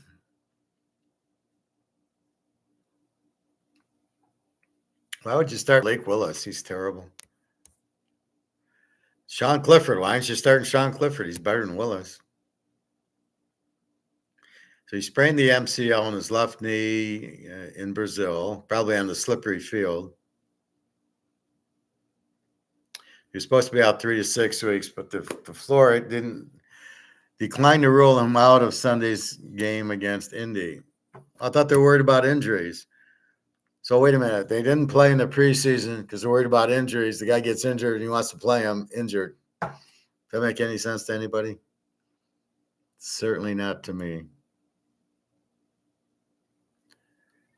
Week 2. Do we have lines yet? Okay. Oh, I got the lines. All right. So Let's go. Buffalo, Miami, Thursday night. I got Miami -3. The line's Miami -2, 48.5. Allen against Tua. I got to put in the defense. I haven't done that yet. My apologies. New Orleans, Dallas. Dallas -7, and that's the spread is -7. Total 45. Carr against Prescott. See, now you're looking at New Orleans. They beat Carolina at home. Well, this game is not against Carolina and is not at home. They go to Dallas. And this is the point I try to say. You can't look at what happened last week and then they play this week and think, oh, well, New Orleans will kill them. They're not at home against Carolina. They were playing Carolina, the worst team in the league. Now they go to Dallas. So I don't know. Where was this last year with Dallas? I don't know. But 745. Detroit, I have 6 over. Tampa is 7 over under 51.5. Mayfield had a big game again. Baker against Goff. Mayfield had a big game against Washington, which everybody will. I don't know what Goff. He struggled against the Rams. We'll see what happens. This should be a pretty good game here. Indy, Green Bay. Okay, I have Green Bay -4, but if Malik Willis, then I would. I don't know if I'd still make Indy the favorite in the game, but we'll see what. Now, the quarterback's pretty clever. The coach is pretty clever. So he brings in Willis. He must have like running plays he's going to run. So I don't think that and Indy doesn't have a defense. I don't think it's going to be that, oh, they're going to get killed. Total of 41 again. I don't know what you do. Richardson against Willis. It looks like Richardson had some long pass plays for touchdowns, but he was, pretty bad. Willis, we have no idea. I have the Jets 3 over Tennessee, and the Jets are 3.5, 41.5. Rodgers against Levis. Levis, probably the stupidest player in the game, throwing the interception with the lead on a pick six to the Bears to win the game. He's falling down. He just throws the ball out so he doesn't take the sack. So it's much better to throw a pick six and lose the game than take a sack, of course. I don't know. This Levis, he doesn't know it at this point. He's out of his mind. 3.5, 41.5. Look for the JETSs to be much better next week. They got Tennessee, so they will be. The Niners, I have 7 over mini, is 6 over mini, 45.5. Purdy against Darnold. Jesus Christ.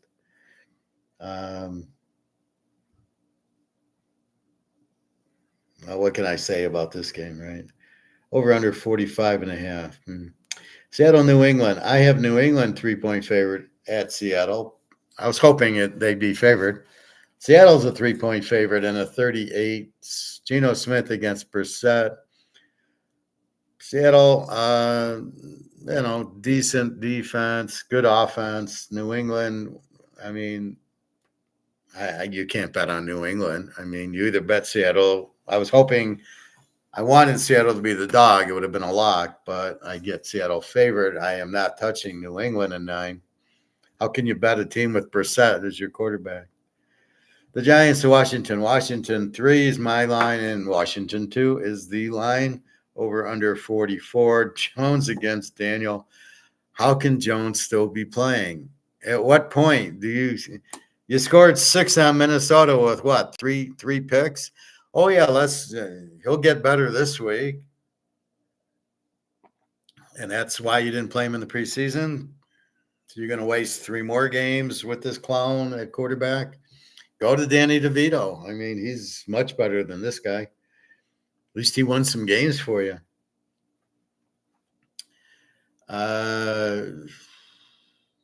So I it's just normal. Washington's the home team, laying a couple points. Hey, Luke. The gold's up today. I'm going to show you a video. Maybe I'll show it to you now. Gold is at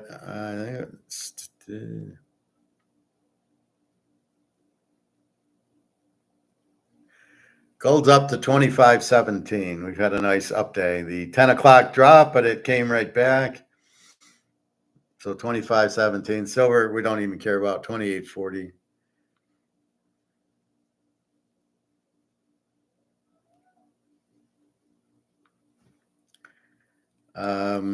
So good day. We're waiting for bricks, and what? We got a month. A month and we'll be golden. But it's just a rock. Didn't you know that? I'll show you that video. I'm gonna rip this guy a new asshole. San Diego 6, and they are 6 and 39.5. Herbert against Bryce Young, Vince Young, Steve Young. Take your pick. Wow. Over under 39.5. Jesus. How many times will Carolina get over midfield is the question here. Jacksonville 3 over Cleveland. The line is 3. Over under 41. Watson against Lawrence. 2 pathetic quarterbacks. Will Watson play? I don't know. How long? All Watson does is run. He doesn't throw the ball anymore. So I'm watching the Cleveland Dallas game. He goes back and then he starts running. This is his offense. You're like, oh my God. Pretty pathetic. You got Nick Chubb to run the ball. You got Amari Cooper and guys to catch the ball. You don't need the quarterback running. Baltimore against Oakland. Baltimore -7 is my line. They're -9.5. I was hoping for under 9. Over under 41.5. So you got a good defensive team in Oakland against a very good defense in Baltimore and Lamar. Poor Lamar. So confused. Minshew against Lamar. I have the Rams 4 over Arizona. Arizona's 1.5, 49.5. Stafford against Murray. Pukanuka's on the IR. So now we've lost Pukanuka. Last year, Kupp was on the IR and Pukanuka was the star. Now he's hurt, and here's Cooper Kupp. So I was hoping to get them both out there. I don't know how long Pukanuka's out for. They had a one easy if he doesn't get hurt. It's not against Detroit. They had a one easy. They couldn't stop Cooper Kupp. How are they going to stop Nuka and Kupp? Lions, they don't have a good pass defense. It's not necessarily the players, it's the concept. It's the defensive coordinator. That's the problem. You're running the wrong defense, and it's your Achilles. You'll never win with that defense. Hey, Nick. Weekend was very good. Had a real good week. Picking Northern Illinois. You missed that one. I had Army getting 10.5, and my free play here was Northern Illinois getting 34, and they win the game straight out. I loved it. I had Nebraska as my lock, and Michigan, Texas under. Memphis is underrated. Well, they're pretty good.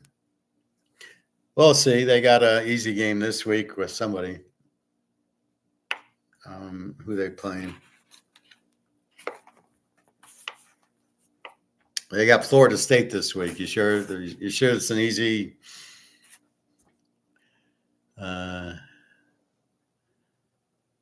Your lock's Memphis because well, what if Uglia doesn't start?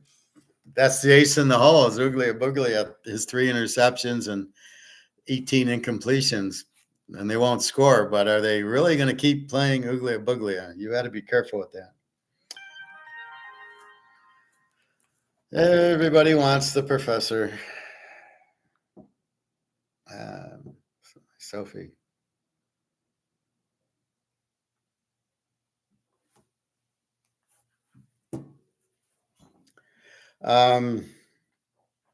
So with Pukanuk out, Arizona's now 1.5 point favorite. I think the key to this game is the over-under is 49.5. Yeah. Thank you, God. Pitt and Denver, I got Denver -3. Pitt's a 3-point favorite. Fields against Knicks. How is Pittsburgh favorite in this one? Over under a 36. This is like an Iowa game. Uh, man, I you know, there's not going to be points in this game. That's for sure. Um, Fields is terrible. I mean, is Russell Wilson now? Russell Wilson would light it up because they fucked with him last year, right? He was on Denver and got fucked over. So, is he gonna? If he's gonna play, he's gonna play this week. That's for sure. But Bo Nix, give him a while. This is the problem. I don't understand. These announcers are so fucking stupid. They sit there and they go, well, this is like week one. They haven't played in a while. They're rusty. They had 3 weeks, 3 exhibition games. Why didn't they play? We don't want to get them hurt. Oh, let's see. Love's out because of the lack of preseason. Pukanuka, he had a bad knee anyway. But if Jordan Love plays in the preseason, does he hurt his knee? Maybe he's faster. Maybe he's not as tired at the end of the game. All these guys getting hurt because they don't play in the preseason and you want them to go 60 minutes. It's the dumbest coaching I've ever seen in my life. So you basically just give away games, right? Because these guys don't play in the preseason. The Giants, you didn't play Daniel Jones in the preseason, really. Like, he doesn't need the work, really. Oh my God. 28-6 to Minnesota. Not a good team. All right, so Denver here, getting 3, a home dog, Bo Nix. We got Sean Payton. That's our boy. Where's the points coming from? Fields, 6 field goals, and this is like an Iowa State game. Cincinnati, KC. What do we do with our boys? What do we do with Joe Burrow here? I nailed it. I had KC 6, over under 48.5. Burrow against Mahomes, superstar matchup. What happened last week? Cincinnati looked like they sleptwalk. He threw for 100 yards against fucking New England. Are you kidding me? And the defense was terrible. The defense never showed up. So this is the problem. We have I can't imagine Burrow and Chase not being pissed off, and pride's on the line. Like, we're not this bad. You've got the second best quarterback in the league. He is not going to throw for 100 yards again this week. T. Higgins was out. Is he bad? He has a hamstring. We will see if he's a man or not, if he should play against KC. Otherwise, KC with this new guy Worthy to go with Kelsey and Pacheco. Oh, my God. I don't know what to say with Cincinnati.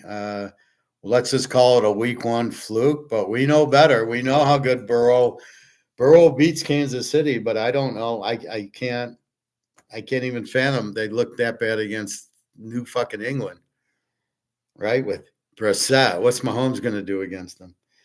So I think Mahomes lights it up. I don't know what Burrow does. I don't think if he gets 100 yards this week, I'd be shocked. So again, this is where you got to stay stoic and go, I know Cincinnati, it's Burrow, it's Chase. They're both playing and they're pissed off. Burrow does not like to lose, especially the way they lost to New England. They scored 10 points on New fucking England. Oh my God. So I don't know what to do with this game, because normally this would be Cincinnati in 12 and I'd be counting my money, but I don't know. KC's offense looked mighty strong with the new guy. All right, the Bears in Houston. I got Houston 3. It is Houston 6.5. Over under 46. I don't know how you're going to get to that. Caleb against Stroud. Really? Caleb threw for 95 yards. I think he got him. I think he threw 3 completions in the game. I'm going through my stats. He's on the bottom, 95 yards. Even Brissett had 150 or so. Are you kidding me? Again, he should have played in the preseason every game, at least a half.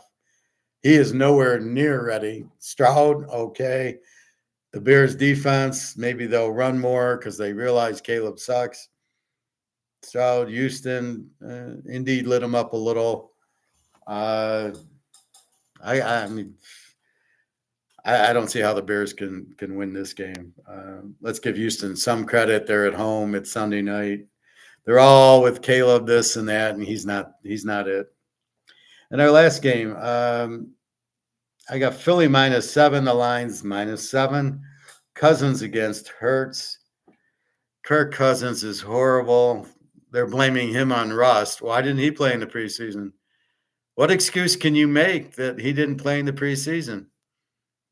None. I mean, so you give away week 1 to Pittsburgh because he doesn't play preseason. Now here's week 2. He's going to suck. He's playing Philly. They're going to light him up. Philly doesn't. I mean, they don't. I don't know what to do with Atlanta. Philly looked okay against Green Bay. Atlanta is pathetic. So again, were they just that bad because it's week 1? Were they bad because Cousins is terrible, or because Cousins didn't practice with the new receivers and running backs, which to me is like I say, it's like studying, it's like taking a test. It's like me taking a finance test. And then, I say, yeah, I don't need to study for it. I'm just going to go take the test. And then I'm going to flunk it because I didn't study for it. And that's what this is. We didn't play the guys in preseason as studying to play. And you didn't play your Cousins. You didn't play Caleb. Half these guys you barely played. And then you wonder why they suck. And you give away a win. In a 17-game season where the wins are premium, you give away at least 1, if not 2 wins. It's fucking ridiculous. It's terrible coaching. They should all be fired if they did that. Well, Michael Penix is so much better than Kirk Cousins.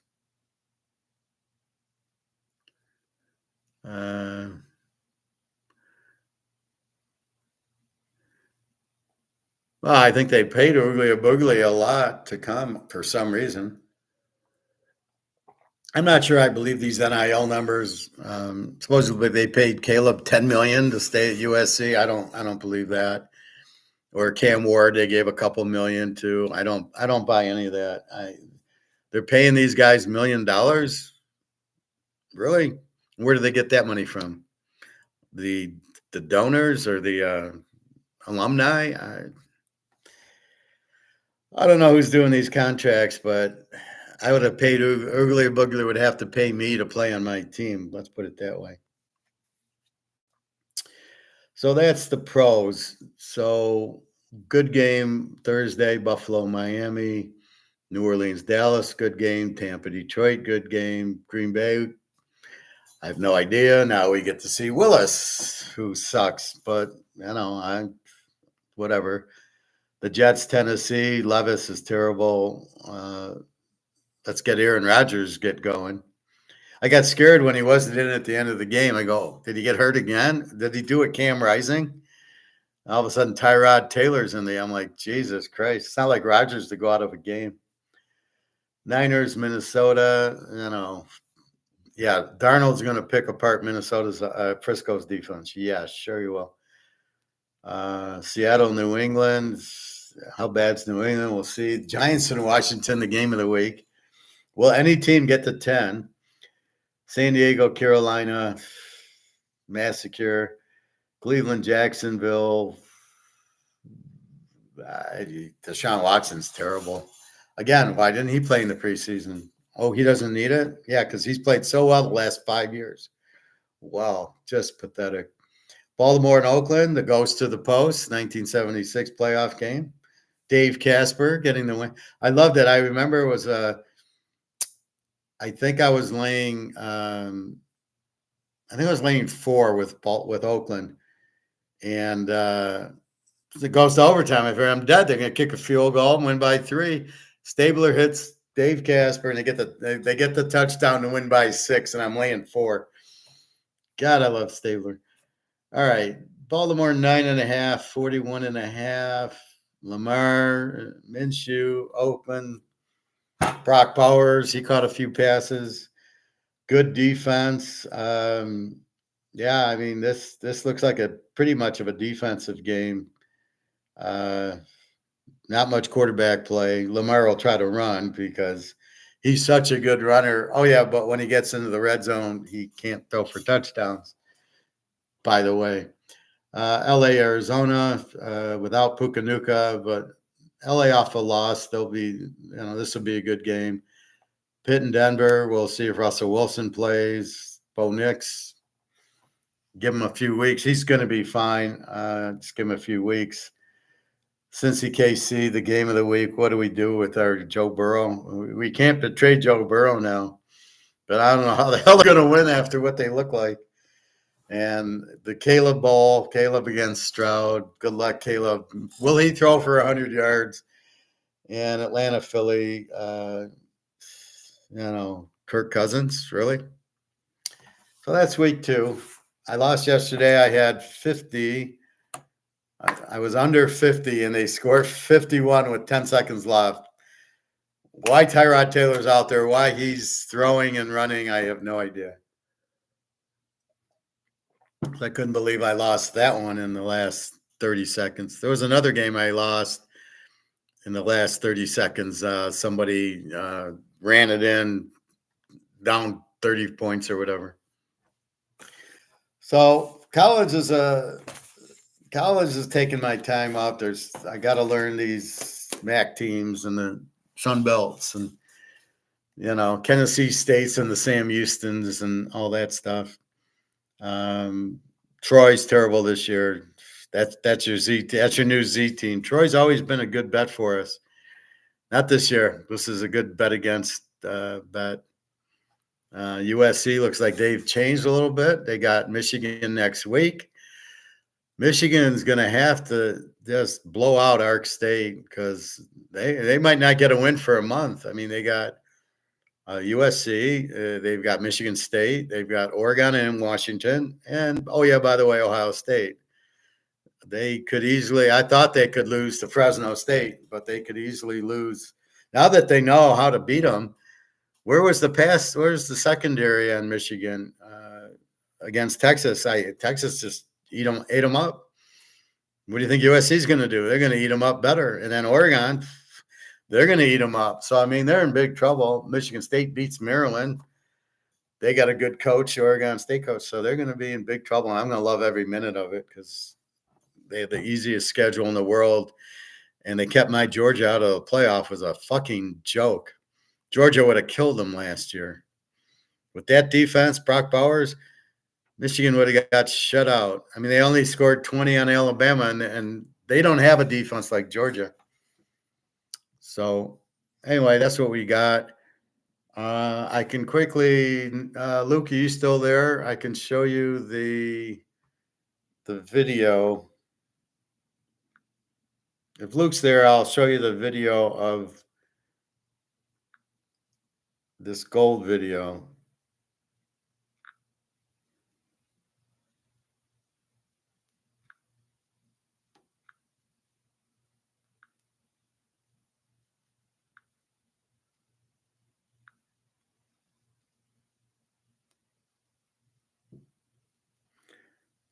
Luke, you there?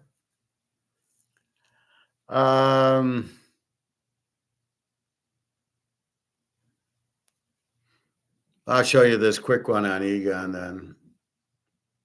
He's always a good one to show. More than $2 quadrillion in debt. Do you think this is going to be the move that blows up the derivatives? Fundamentally, markets should have crashed a long time ago. Technically, it's a better way of actually determining what's going to happen. And technically, it looks clear to me that we are going to see a 30% or so fall in markets in the next 1 to 2 months. So that's the first fall, but that's just the beginning. I've been saying, and I'm absolutely certain that's going to happen, markets will fall in real terms by at least 90 to 95% in coming years. There is no money anymore. The money that is printed is going to make zero difference because there's nothing that can drive the world forward. And all the decisions that politicians have taken on top of that, the economy will crash a lot faster. Whether this process will take a few months or it will take 3, 4, 5 years, I don't know. but the world is going to see a collapse that never seen before in history, and there's absolutely no remedy whatsoever. 2024 may not be. Get off my thing.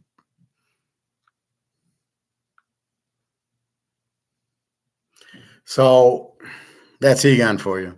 This is why we buy gold, and we're not in stocks. I'm going to show you this one video. This is a gold video, just to change the pace. But this is. I'm going to beat this guy up pretty bad. So here we go. My gut feeling is to invest it in gold. No. It's a rock. It's a golden rock. He's kind of a dinosaur. He's It a is a moron. safe place to put your money. If it's not a safe place and it takes a huge dip, I'll be buying more as soon as I can get my hands on it. Buy your precious metals online from SD Bullion. New customers get gold and silver at spot by visiting sdbullion.com/new. Have you ever heard of Dave Ramsey? Yeah, he used to have a radio show. So if anybody is listening to Dave Ramsey, stop. He's an idiot. He doesn't know what he's doing. And it sounds like he's a financial planner type of guy selling insurance and selling stocks. So he's going to make gold look bad because it's not on the menu, as I've talked to you before about it. So they're pushing the products they have, which are stocks and bonds and mutual funds and all that, the housing and everything in paper, everything that's about to collapse. They don't want to push gold because they don't get commission on it. It's not in his menu. So let's listen to this moron. Oh, that was local, I think, here. Well, And he's somewhat opinionated, but he has a good background. Yeah, he's a personal financial consultant. He has a radio talk show. He's a radio talk show host. He's written books. I want to hear what you have to say to some of the things that Dave Ramsey says about gold specifically, okay? Yeah. The caller was looking to invest $50,000 out of his 401k, required minimal distributions. Luke, your buddy should watch this. Right away. My gut feeling is to invest it in gold. No. We don't put anything in gold. No. If you don't need it and you want to let it sit somewhere, let it sit in a good mutual fund. That's fine. That would be better than gold. Oh, absolutely. I own some gold cufflinks, and that's the only gold I've got. Okay, I just don't want to do anything risky at this point. That risky is gold. Gold is much more volatile. If you look at the price of gold on a chart, it's way up and way down, much more than the stock market is. A lot riskier. This guy's on drugs. I don't know what he's talking about. First of all, he doesn't understand its derivatives. So the volatility is just them playing with the market, but that's neither here nor there. The fact that this can't be printed and inflated means this is never going to lose its value. It's only going to go up. The thing he misses is the stock market's going to crash. So keep your money in the stocks.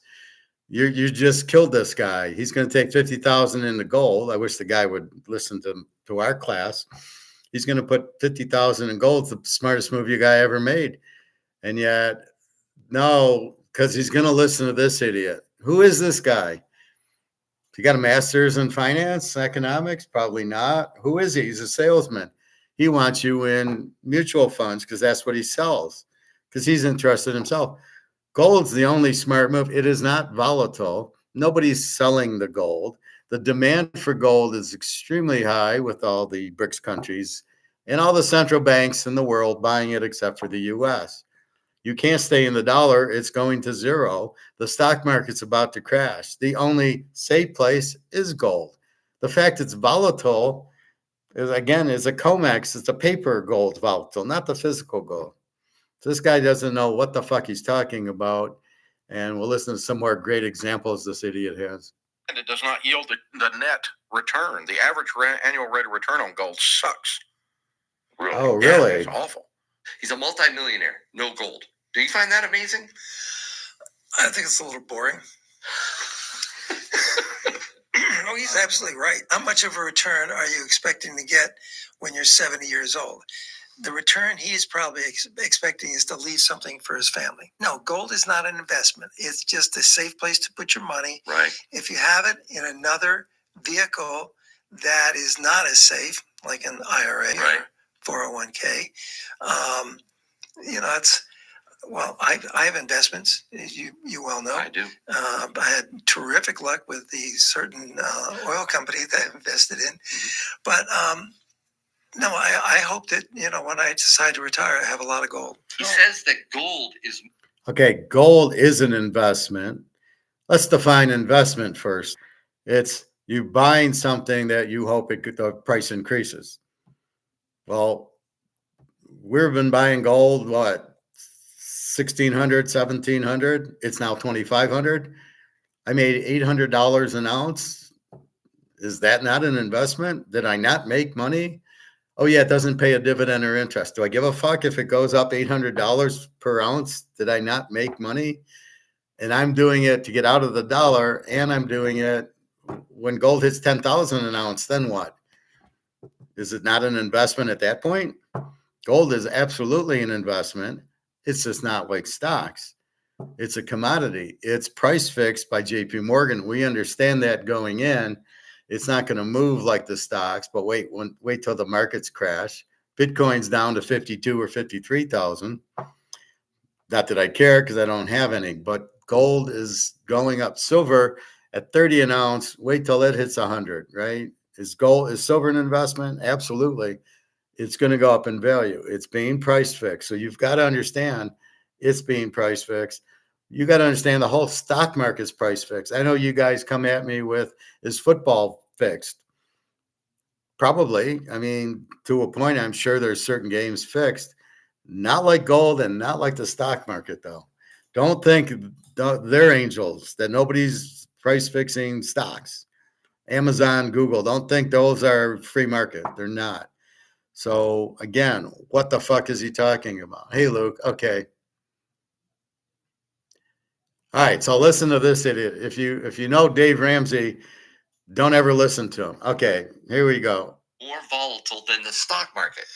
That's not right. No, and it certainly isn't right today. It's not right at all. It actually moves at the whims of the New York financial markets. Right. Why are you so emphatic about gold? And well, we know why. It's up and down. Why is it so up and down? Because the way it's sold is, well, if the dollar gets hurt, you need gold. I mean, that's the fear message that's behind this. No, it's because of the fucking derivatives by JP Morgan. How come nobody understands that but us, right? They think it's free market. It's not free market. It's purely JP Morgan doing derivatives like Eddie Murphy and Trading Places. That's how gold's priced. It has nothing to do with the market. It has nothing. If we all bought 10 tons of gold right now, everybody we all bought 10 tons, the price wouldn't move at all. The price wouldn't move a penny because it only moves with COMEX. How do these idiots not understand that? That's what really frustrates me. Why is gold so volatile? Gold is a commodity. Okay, it's a rock No, that is yellow. It's a metal. Okay, yeah, and it's like, I'm afraid, so I'm going to rush towards it. And if a whole bunch of people rush towards it, it creates a shortage and the price goes up. But that's the only thing that causes the price to go up. The gold did not become more valuable. Just more people were chasing fewer bars.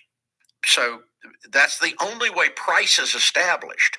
Where if you buy a piece of income producing real estate, price is established based on the income it creates, not based on, oh, it's real estate. Woo! It's not, oh, it's a golden rock. Woo! Okay. So the golden rock has no magical qualities. It's a rock. It's a golden rock. I agree. This guy might be the stupidest guy I've ever heard in my life. It's a rock. It's not a rock. How is it a rock? It's a metal. Well, wait, what's this? Oh, this is a piece of paper. Oh, yeah. So, it's a Picasso. Oh, okay. Here's my Van Gogh over here. That is a poster board. That's a piece of paper. My mantle card this is a piece of cardboard. Are we really going to get into the semantics of how these things are made? How are they supposed to be made? It's gold has value because it's gold because of the demand of gold, the scarcity of gold, and you're running, the price goes up once JP Morgan gets out of price. So why is JP Morgan price fixing it then if it doesn't do anything? Just for the hell of it? They want to keep the price down just for the hell of it? Because I'd much rather have gold because you can't print it and it's the most demanded thing and it's very scarce. That's why. I don't know what the fuck this idiot just said. It's a rock. Why would you call it a rock? Who in their right mind calls gold a rock? Right? Some serious idiot there. Dave Ramsey is good for getting out of debt, his principles, but he doesn't understand those derivatives. On a gold standard, gold should stay the same price. Same with the dollar, purchase power, zero inflation. No, gold doesn't have to stay the same price on a gold standard. Gold is going to be bid up like a mantle card, like a Rolex. If you had a Rolex standard instead of a gold standard, the price is the price. Gold goes up because of demand. If everybody wants gold, price goes up. Just like any other item, a house goes up because it gets bid up. A car, more people want it. A baseball card, the Montana rookie card. Why did it go up? Well, it's a piece of cardboard because the demand for the Montana made the price go up. So the price here on gold is because of the demand. Gold certainly should go up. If you got rid of the derivatives, keep pushing it down, it's fine. He's good for getting out of debt. Well, I don't know. I wouldn't listen to the guy. Basically, stop spending. Oh, I just helped you get out of debt. Stop spending and pay off your credit cards, and you're out of debt. I mean, I don't know. I would never listen to that. Anybody that calls gold a rock, I can't listen to. Agree with the fact that it's a commodity, but of rock. Well, what he said was wrong. Now, is he advocating that you buy a piece of income-producing property? Did he just say that? He does advocate that as an investor. And the guy who's asking him his opinion is 70 years old. True. If I were 50, I might be buying real estate. In fact, I did buy some real estate when I was, about 60. Income producing real estate. Right. At Chewy, it's easy to get the food they crave with the nutrition you trust. It's a good store of money. Good place to store money. It actually is money. It's real money. It's been real money for thousands of years. In fact, honestly, I think Dave Ramsey should read or reread Article 1, Section 10, Clause 1 of the U.S. Constitution. There you go, Luke. He disparages gold and silver as a rock, which is just ridiculous in my mind. Well, he's kind of a dinosaur. No, he's a Today, moron. It's not a good time for people to start investing. Certainly not in the stock market, because you're competing with trillions of dollars. Okay, trillions of dollars. Doesn't matter what it is. And we go right now is we're competing with trillions of dollars, because what the hedge funds want to do is they want to pump it up and dump it. And every time they put that huge store of money behind gold, and by buying contracts, it goes up. Okay, but if they all get together and decide to short it at the same time, that'd be a good time to buy it. So give us 30, 40 seconds on these headlines that people are seeing. And that's why we get this call in gold. They're saying, the dollar's in danger. China's making moves. Russia, it's in the headlines all the time. What should they do when they hear these headlines about the dollar and it's the danger in the dollar? Well, the number one, you can't run to gold. There's nothing magical about it. Okay. Number two, Brazil and China and Russia are large land masses. But Russia and Brazil are not large economies. So do you think that Brazil and any of their little friends are going to snipe the dollar? Not a chance. They're going to have to do business with the 800-pound gorilla. And we do business in dollars. So they're going to be at our mercy still. You and I have talked about this. Yeah, right? Other currencies. The majority of the world does not want anything to do with the dollar. The majority of the world. Isn't the hubris amazing though? Did you get the 159 sense of like countries. we're Americans? Our dollar will always be the demand dollar in the world. Even Greenspan said that in 5 years the euro is going to be the world's reserve currency. Oh, jeez. I mean, just because he has an opinion doesn't mean he's right. That's true. You know, and I think about fiat currency, which is what we have. Every fiat currency in history has gone to its intrinsic value of 0. Everyone has failed. Yeah. Every single one. And so to say that is that's why we're going to try digital. Because you can always go in the middle of the night and change the value of digital. But that's currency. a fiat digital currency. There's no difference. It is, but you know, you can change your debt just by making The defense, Russ. That's the point. He doesn't understand. He thinks that the U.S., the dollar will never go out. $150 trillion printed. Oh yeah, it's got a good value. It's worth 1 cent of what it was. This is what it's worth. 1 cent. $100 bill's worth $1. So yeah, you keep it in stocks. Good luck with that. The thing is, gold can't be printed, and you run into gold because it's safe. Not only is it safe, you're not going to lose. You're going to make a fortune when BRICS comes out with the gold-backed currency. But he's not. He doesn't even understand that. This idiot. I'm surprised the Yankee Doodle Dandy guy actually understands it, but he never says it when he's doing his show. That's why I get on him, because he never talks like this. So this is the problem. So this Dave Ramsey says this shit and people believe him, but he doesn't explain it. That's what I do very well. When I tell you something, I get into why. He doesn't say this as well. Gold's just a rock. Gold has no value. Well, the dollar's just paper. Does the dollar have value? Does this have value? It's got a 5 on it. It's toilet paper. This has no value. This will not be the reserve currency. All this is going to 0. It's a fiat printed currency. So I'm listening to this Dave Ramsey, and it's like pulling teeth, because he doesn't explain it. He keeps saying he's very negative gold, but he can't explain it. He says, well, it's volatile. Can't explain it. It's not volatile. It's very, very limited, and it's very, very highly in demanded, and every central bank in the world is buying it. Why? Why are they buying gold if it's just a rock? Go explain that, Dave Ramsey. See, this is the problem. And well, they all got to do business with the U.S. Oh, no, they don't. They're going to do business with China and Russia and whatever other countries. What do we make here? We don't make shit. Everything's made by China are now going to India. Russia has oil and gas and gold. We do business with the U.S., but nobody wants the Saudi Arabia doesn't want our dollar for oil. They want gold for oil. Why? Why does Saudi want gold for their oil and not the dollar? Because the dollar's doesn't have a value. Therefore, the stocks have no value. Therefore, the bonds have no value. But you know what has value is gold, because you can't print it. It's always got value. And here we're going to get to the real price of gold, not the bullshit JP Morgan, push down derivative price.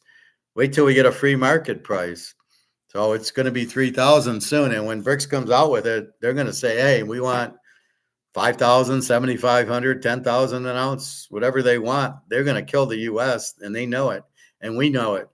So you've got to be on that side. All right, a little bit more. sound to disappear. They also talk about it being a fear. Like, did you catch his little, oh, no, I'm going to run the gold. The fear. They mock it. He's an old school investor, but he doesn't understand that the stock investment, even real estate investment, means nothing today, because the competition is way too big. Yeah. I like to see what his investment portfolio is. What he's pushing. He know what he pushes? High fee mutual funds. Heavily managed, not ETFs, not whole market, just. Well, that used to be good. You remember the Magellan Fund? Oh, of course. What a great investment that was. See, this is the point. This guy sells mutual funds. He's a salesman. So what you going to do? He doesn't want the competition. This is JP Morgan 101. I want a monopoly. I don't want competition because I can't deal with competition.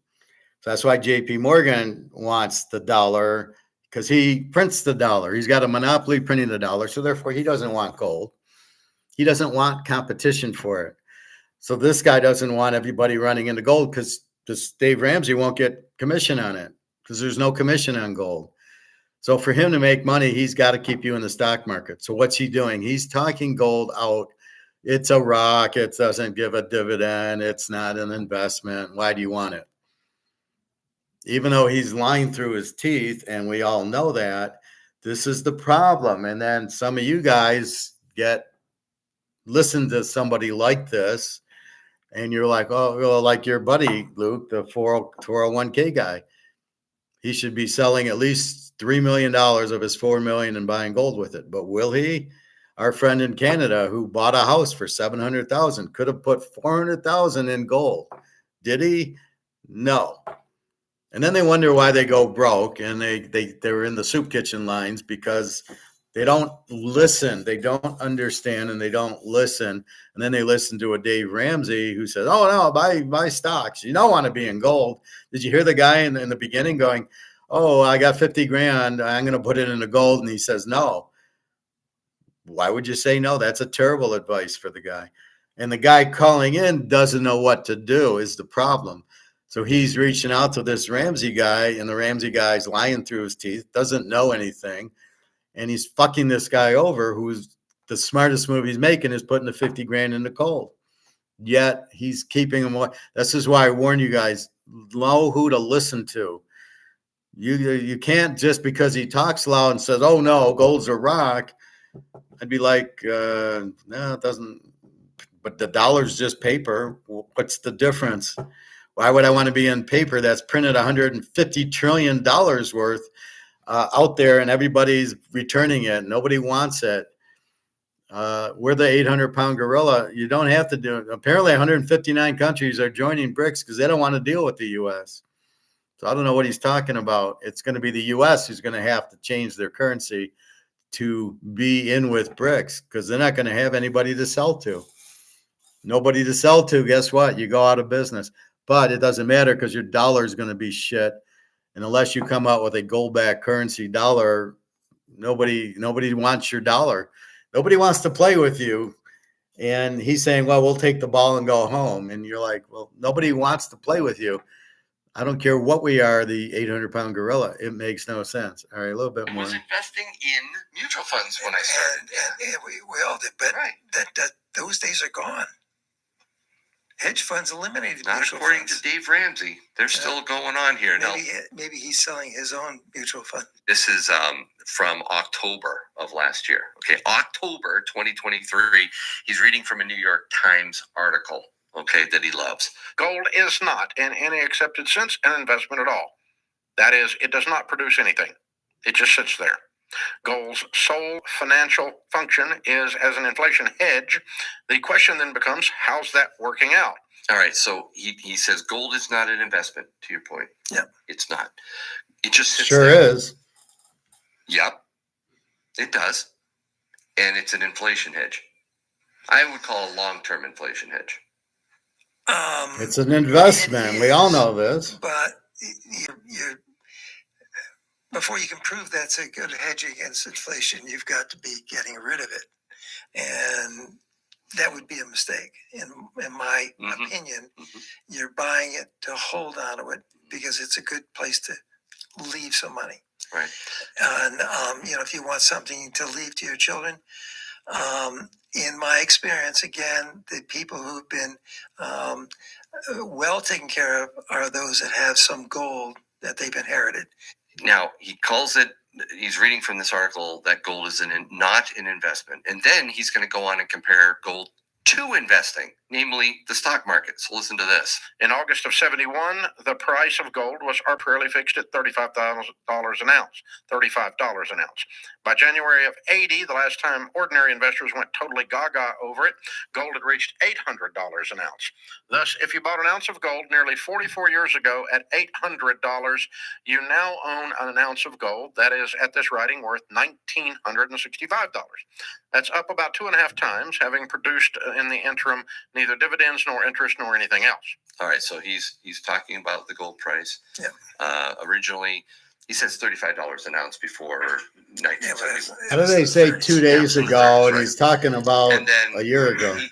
He goes to 800, right? And now he's, again, this is in October of last year. So 1965 an ounce is what he's quoting here. Yeah. It now becomes my painful duty to disclose to you that the consumer price index in January of 80 stood at 78. In July of this year, it was 306, just shy of 4 times, which means that to have kept up with inflation, your $800 gold ounce would have to be valued at $3,200, but it isn't. Okay, see, he's quoting CPI. What the fuck is that? That's just bullshit. They pick and choose. That's not how you compare it. And he's picking the top at 800, not the 200 that it was at in 2000. It was like $200 an ounce. But it's not. That's not how you look at gold as an inflation hedge. The inflation is this being printed to zero. That's the inflation hedge, not the prices. Again, another idiot who doesn't understand inflation is not prices. It's printing too much of this, making this worthless. That's what he's at. So he doesn't even understand what inflation is. So he's going to talk about inflation.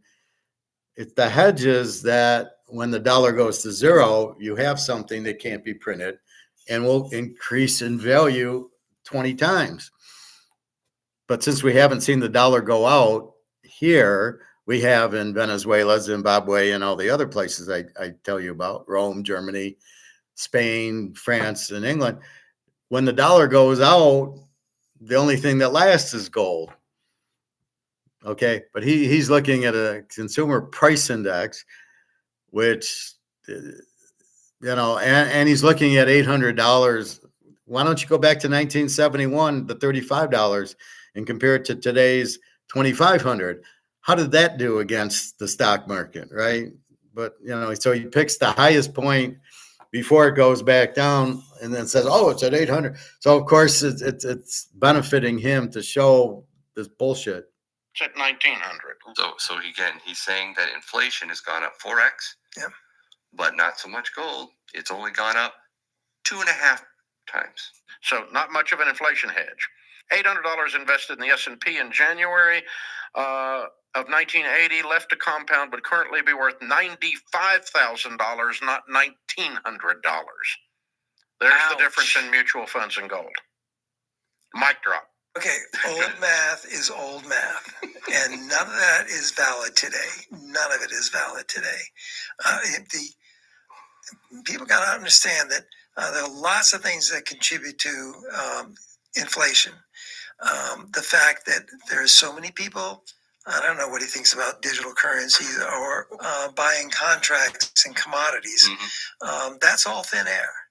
Okay, and it's when you cash out Bitcoin and you take your $30,000 in winnings and you go out and buy something, you somehow have turned that into money. And that's not money that was issued by the Federal Reserve. It's not money that was issued by the U.S. Treasury. Not money at all. In fact, it's not money at all because the governments around the world don't know what to do with it because it's not money. But somehow you've turned thin air into money. That's what's wrong with our current economy because all it does is add to inflation. I also think that this article majorly cherry-picked a time frame. Namely, 1980 to 2023. Check this out. Look at this. And in 1980, it went back down to $250. I'm looking at that right here, right? So why take the peak here? He said 800. It's more. I think these are weekly closes, but 600 stuff. Why not? Oh, I don't know. 400. So why not say 400? About 35. All the way up to 1965. Right? That would have been a 4x increase. There's your inflation hedge right there. He took a spike, this spot right up here. Why not? Yeah, but they're all missing the point. Luke, on a gold standard, no, I don't agree with you on that, Luke. Gold moves because of supply and demand, and if more people want gold and they'll buy gold, the price should go up in a free market without the COMEX.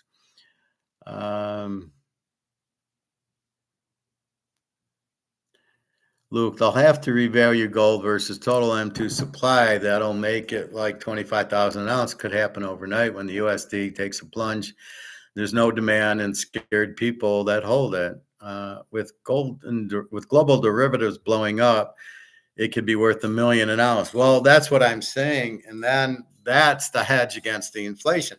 The inflation is the dollar going to zero. That's the inflation hedge, but that's not theoretically why we hold gold. We partially hold gold because we see the dollar going to zero. And we look around. So why do I hold gold? Because I see the dollar is going to zero. And when I see the dollar going to zero, I go, what do I do with my money? Right? I got all this money. What do I do with it? And or your Rolex or your Picasso or your Mickey Mantle card, what do you do with it? And the thing is, your Rolex, you're okay. It's going to switch to whatever it's valued in gold, right? Just as you take gold to the store now and you get cash so you can pay your bills, you're going to take Rolex and you're going to say, okay, how much gold will you give it to for? And we'll see, oh, it's $100,000 Rolex. I'll give you 2 ounces. 2 ounces will be 100,000. And this is the point. They're missing what inflation is. It's really safety against the dollar going to zero. Let's put it in plain English. The dollar's going to zero. What do? I take my money, I move it into gold. So when the dollar does go to zero, I have all this money in gold that will now go through the roof because it's going to be repriced and revalued because anybody with gold is going to make price. In this case, BRICS is not going to settle with the $2,500. Mark McGuire already says 3,000. And then once we blow up COMEX, it's going to be, 7,500, 10 grand on its way to 20 grand. That's where it's going. So we're going on for the ride because the dollar's going to zero. So in that sense, it's an inflation hedge, but it has always been an investment to me, knowing COMEX is keeping it down and it's blowing up with this Basel III that they got to take a delivery one day. Then I know it's going up. As soon as it hits 25.30, we're going to see 3,000, and it's close. It's 25.20, and they've been dumping it down, but pretty soon they're not going to be able to, and it's just going to fly to 25.30, which is going to get it to 26 to 27 to 3,000, and then we'll hear this idiot. And then when the stock market crashes, let's hear this idiot. But that's the point. They don't get what inflation, they don't get the stock markets crashing. They don't get all these derivatives are going to crash. I mean, you missed, I had an Egon one on just a little earlier. I can play it again for you, Luke. And he's saying everything's going to crash except gold is real money and real value. And you can't print it. That's the thing. They're printing the dollar. The guy can't recognize that. I mean, this is the first I've heard Yankee Doodle Dandy talk about derivatives, but it's price fixed. They're trying to keep the price down. That's the problem with gold. Don't say, well, the stock, yeah, they're printing money to put into the stock market. So how you can compare it? Stock market is not free market. The stock market is sitting there. They're pumping money into Amazon and everything because they want this. They want you to think the economy's doing well. So I can get reelected. I'm, whatever idiot's running. And that's the problem. So they're printing money, putting it in the stock market, and the stock market goes up. That's not supply and demand. It's all Ponzi scheme. The whole thing's Madoff. So you can say whatever argument you want, except you can't fuck with gold. Even Madoff can't fuck with gold. It is what it is. That's why Madoff didn't buy gold. He's an idiot, or maybe he did and just didn't say he did. But you can't print gold. It can never lose its value. And the demand for gold, everybody's kept away because these idiots saying it's nothing, it's a rock, it's no interest, no dividend. At the end of the day, when the dollar goes out and everybody's running to gold, you don't need a dividend or an interest.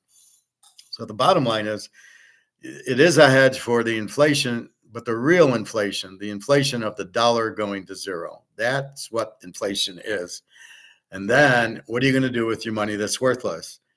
How about the Germany wheelbarrow, or the Venezuela wheelbarrow, or the Zimbabwe wheelbarrow? They're wheelbarrowing the money, and it's worth a dime. It buys you a can of milk with the wheelbarrow full of money. How about that?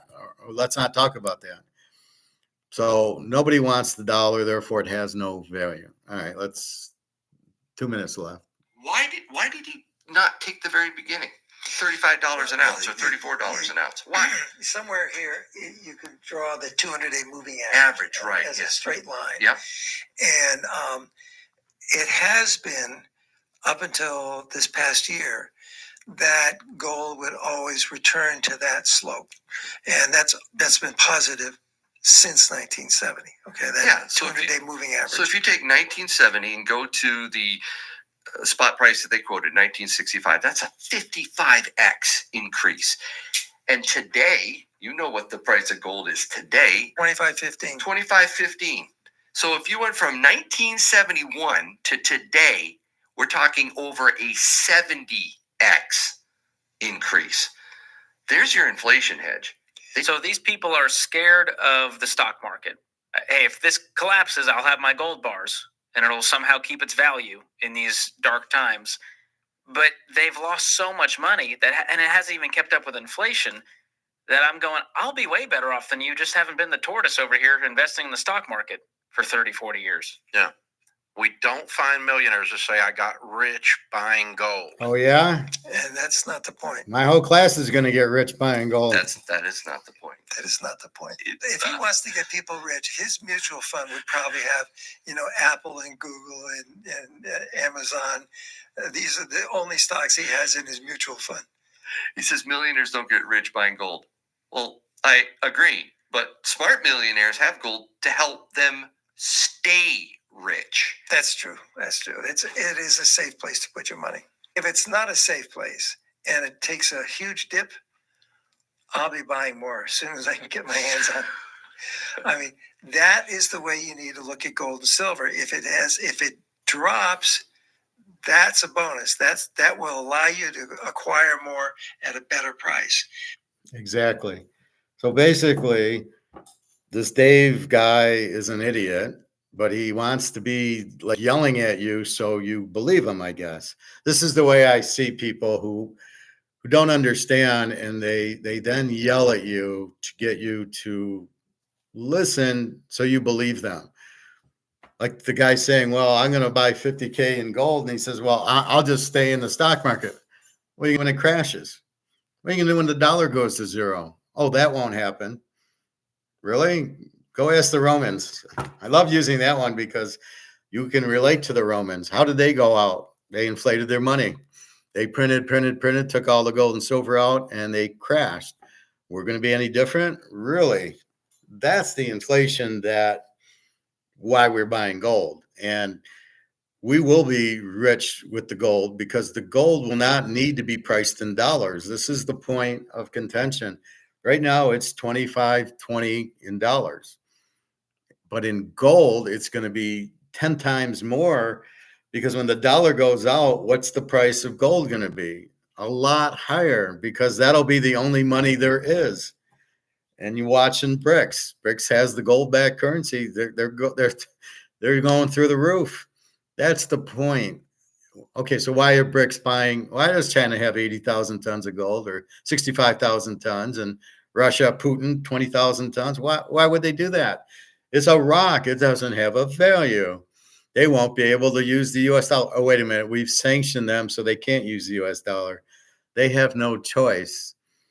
I mean, it's just purely guys like Dave Ramsey should be shot and then hung and then sent to the Russian front. I don't know. I wanted to show this because I wanted to defend us versus idiots like this guy.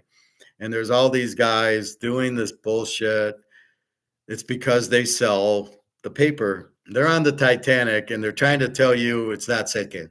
That's exactly what so he's the captain of the Titanic, Dave Ramsey. Oh no, you don't need a lifeboat. Well, you're going to stay on the Titanic. It can't sink. Dave, the water's like getting in. We're near the bottom of the ocean. No. But you don't want to be in the lifeboat. No. Don't be in the lifeboat. We'll be fine. We're the 800-pound gorilla. That's why I use Titanic, because it's so stupid. Yes, we will, nobody gets rich in gold because of the derivatives bullshit. However, people who got rich in Bitcoin are not getting rich. They're losing money. It's down to 50 something. People in the stocks, okay, you're doing well in Apple, but when it crashes, were people doing well in the stocks in 1929 or 1980 or the 2000 or 2008? Were people doing good in stocks? No. A lot of people lost a lot of money in stocks. But if you're in gold, you didn't lose money in 1929, you didn't lose it in 2000, you didn't lose any in 2008. That's the point of gold. You can't lose with it because you can't print it. You got to dig it out of the earth and turn it into coin. You got to turn this silver into coin. You can't counterfeit it, because there's magnets and ways to measure that if it's real or not. So there's nothing you can do with that versus the dollar, which is printed to death anyway. So I just wanted to show you that video. I know this is football talk, but I'm exhausted going over college. It's too much. Yeah, Luke, they'll have to revise gold versus money supply. Well, I don't know about that, because money supply is, what is it, 150 trillion when it comes back? They'll make it 25K an ounce, could happen over, but they don't have gold, Luke. You actually need to have gold to revalue it. So they don't have any. So I don't get the point. There's no demand and scared people that hold it. See, the scared people is what we're banking on for the gold price to go to the moon. Once everybody realizes the Titanic is sinking, what is it? They're scared and emotional. They want to get on the lifeboat. Where an hour before, nobody cared about the lifeboat. That's what we're going to get. And everybody's going to want gold, and there's not going to be any to buy. And then the price will go higher and higher and higher. The people will need the gold, and they can't afford it. They'll be buying the silver, and that's what's going to happen. And they'll be out of the dollar because they'll realize it's worthless. They don't realize it. This Dave guy doesn't realize that the dollar's worthless. And if I were to tell him point blank the dollar's worthless, he'd say, oh, no, it can't be worthless. It's the US dollar. We're the gorilla, da, da, da, da, da. He's a moron, basically. You can't print 150 trillion of them and think they have value. And what about the 36 trillion in debt? Did he mention? Oh, no, he forgot to mention that. Oops. And if you think the stock market is going to keep going up, see, so here's where you're at. Now, is the stock market going to keep going up? We know gold's going to go to the moon, but is the stock market? It's going to crash. And everything in dollars is going to crash once the dollar crashes. How long is that going to take? We don't know. But that's the point of it.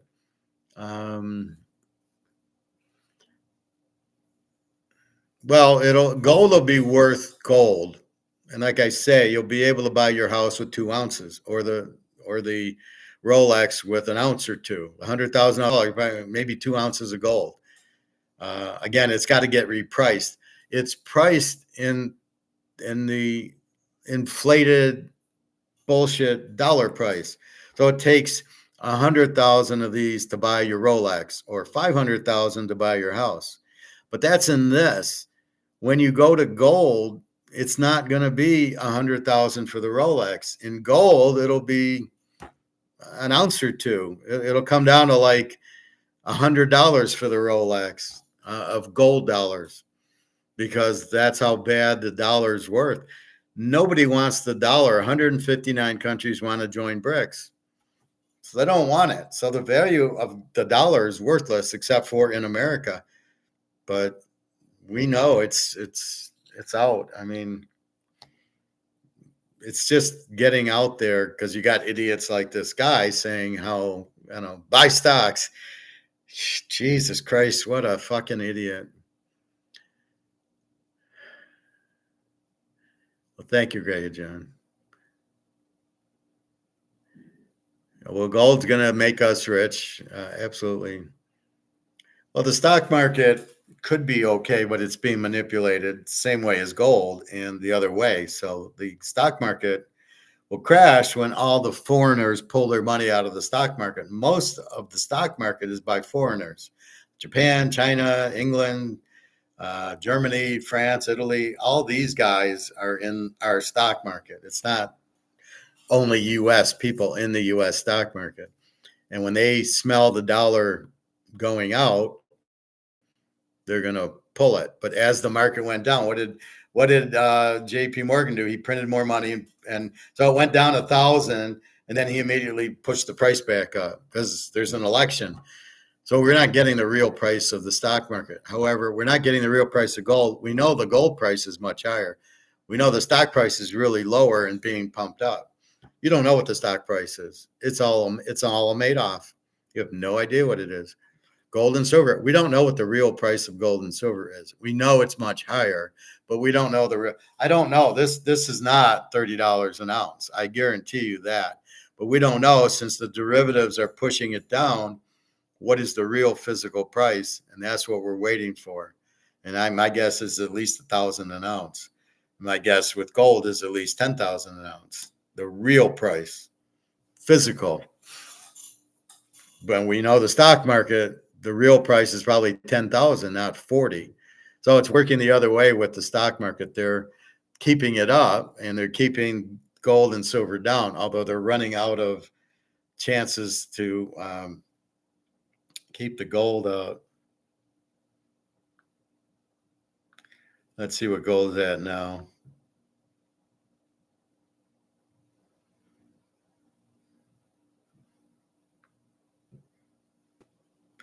$25.16. So it's a rock. It has no value. Then what the fuck is $25.16? And you notice it tried to come down at 10 o'clock, got down to $25.03, and by 11 o'clock, it was $25.17, where it's at now. It has no value. Well, what the fuck is that? And that's in inflated dollars. So we know it's not close to being right. So that's why you go buy more, because you know it's not close. But the key is BRICS going to blow it up. And the scam and the Ponzi scheme of the Madoffs out there telling you to buy stocks, don't buy gold, it's a rock. See, these guys are brainwashing the public because the public doesn't know. So the public has no idea. The guy calls in, hey, Dave, what do I do? Oh, no, don't buy gold. Why not? That's the sure play. You're going to get rich. You can say it's not an investment. I disagree with you. It's totally an investment. There's total demand for it, and the price is going up. What do we define as an investment? Something you buy hoping it goes up? Well, gold's number one on the list right now. It's the most undervalued asset, and then silver, right? They're both investments. They're both going to go through the roof. But when it's manipulated, it doesn't look like an investment. Well, there's no dividend. Who the fuck wants a dividend on gold? I'll just wait for the price to go from 2,500 to 3,000. Do I need a dividend? Absolutely not. And that's where this idiot goes. Well, the stock market isn't bad normally, but now it is. It's manipulated, and you're in a recession. You're watching the value go down, and the companies are in trouble. Burger King and Lowe's and Home Depot and all these companies there's no. I show you the Chinese videos, and what happens in the Chinese videos. The Chinese videos show, and they don't. There's no buyers, right? I had one last night. So all these stores are empty, right? There's no customers there, and they're all going out of business because nobody's working. So nobody works has money to buy anything. Say's law. You work, you get money, you get the money, and then you buy things. And then the other stores open up. Now you got McDonald's because I got money for working. I can go eat. So the restaurant, now there's nobody working. There's no money. All the restaurants are going under. All the malls are going under. Well, as long as I got you, I got to show you this thing on electric cars. This thing, this will blow your mind.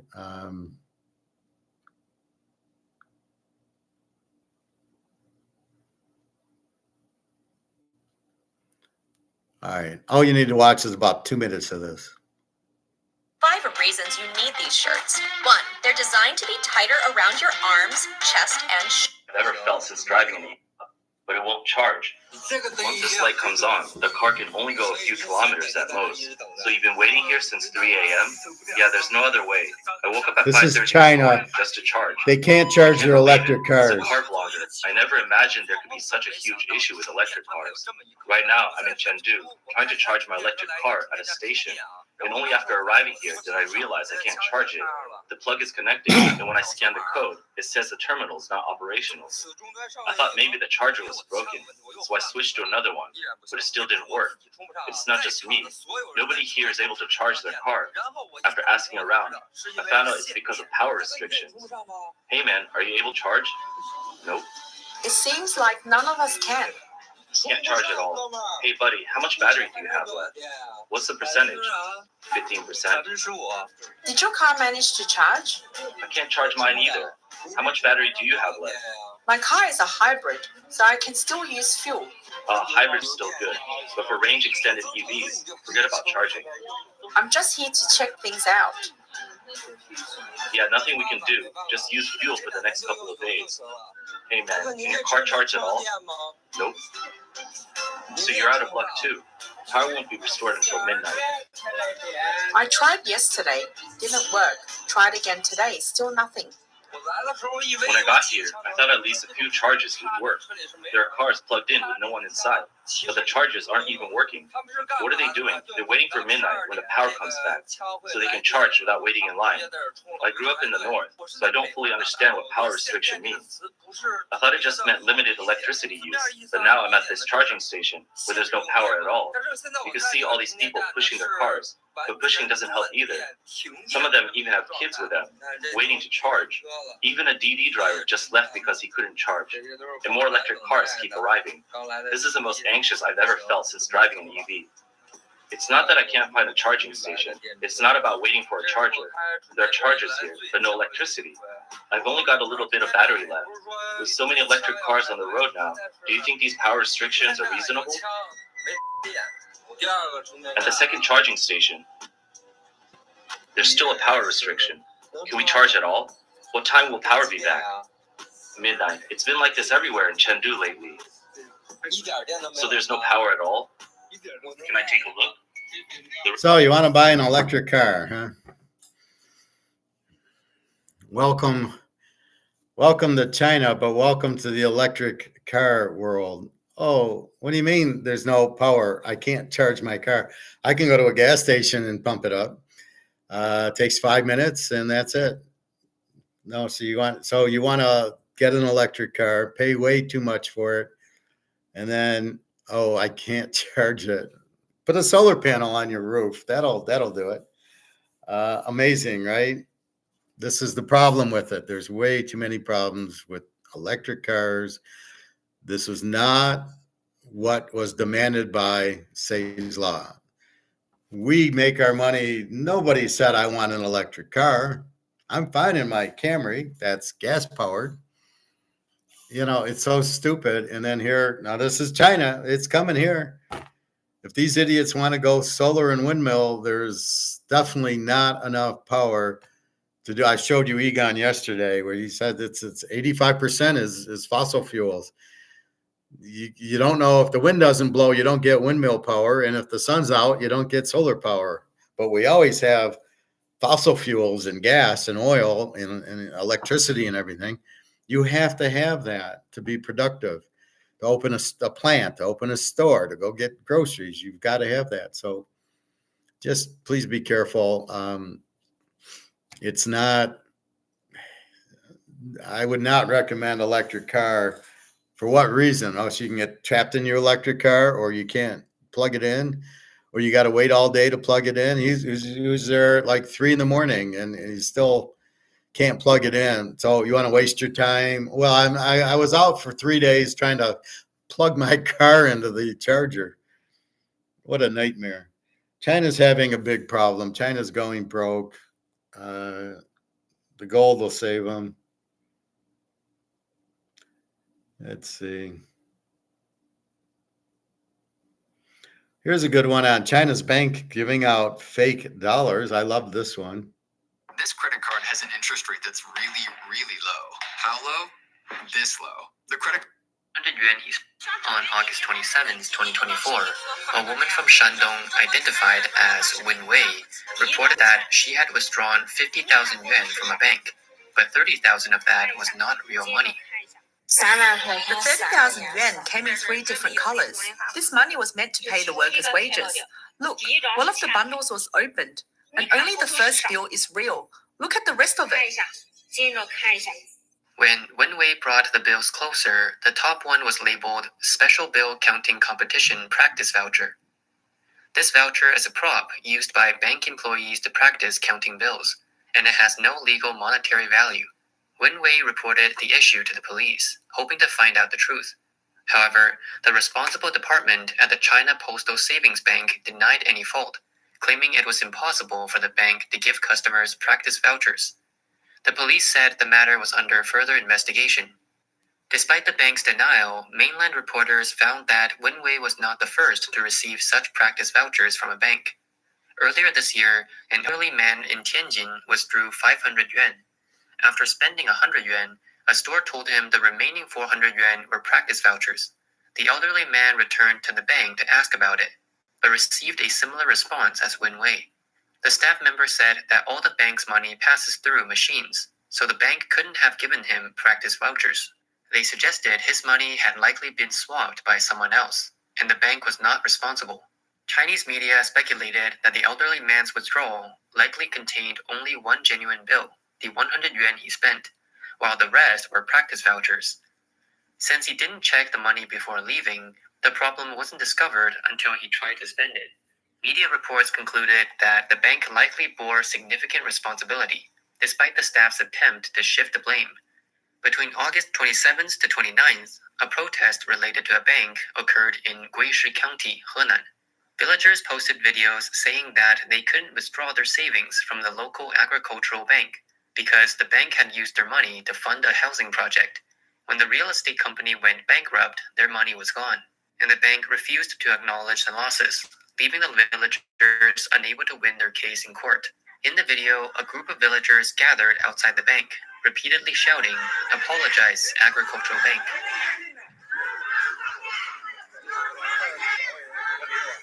A woman in the video angrily exclaimed, So, more trouble in China.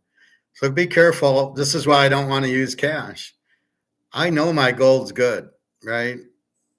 But even the regular dollars are counterfeited because they're printing them, right? And they're worthless. But they don't tell you the value of your dollar. They measure it in prices, and they'll say, well, it'll buy, $5 will buy a can of tuna.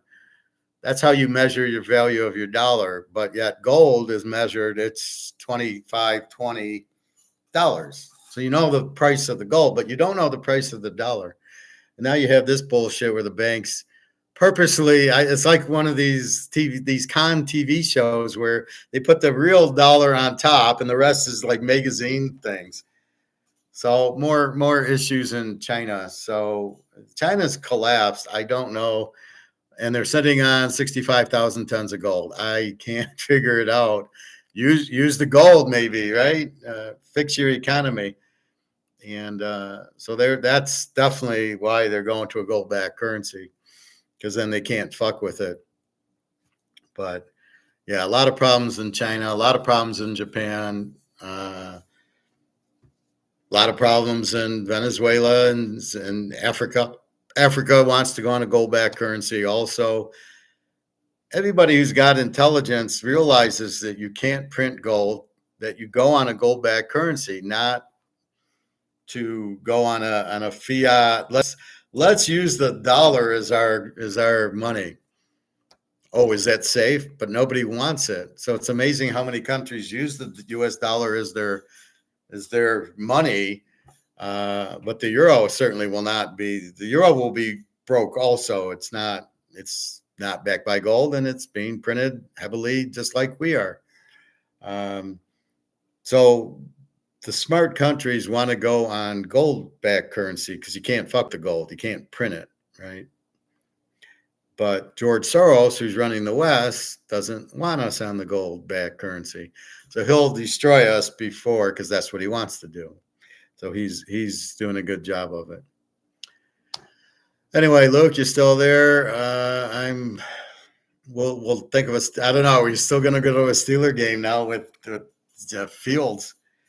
Hopefully, Russell Wilson plays. I'd like to see him. Anyway, that's about it.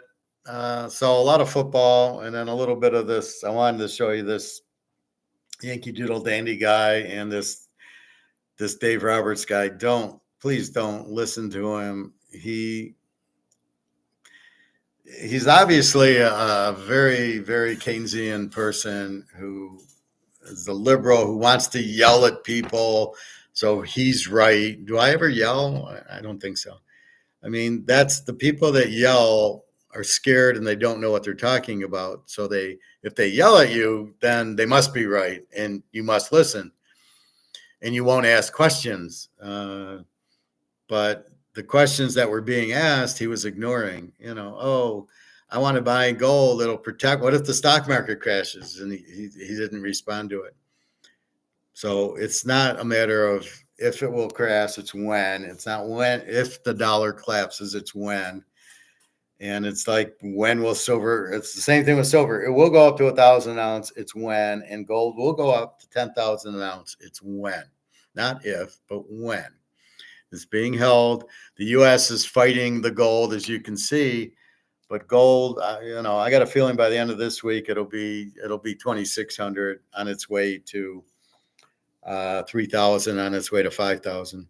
And then we'll see what happens with BRICS on October 22nd. But they're still buying it because all these countries that want to join BRICS have to have gold. It's a gold-backed system. You want to join. Membership in our club is gold. And so they all are buying the gold as much as they can. And that's what you have.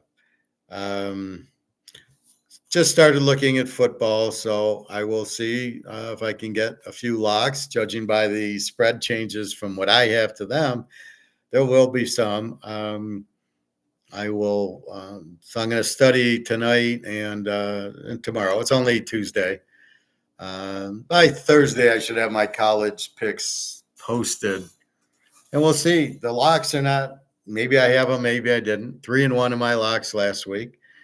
And keep in mind, I put the locks in multiple teasers, but not every teaser is a lock. So I locked Nebraska with Michigan under, which won, but I also had Nebraska with Oregon over, which was not a lock per se.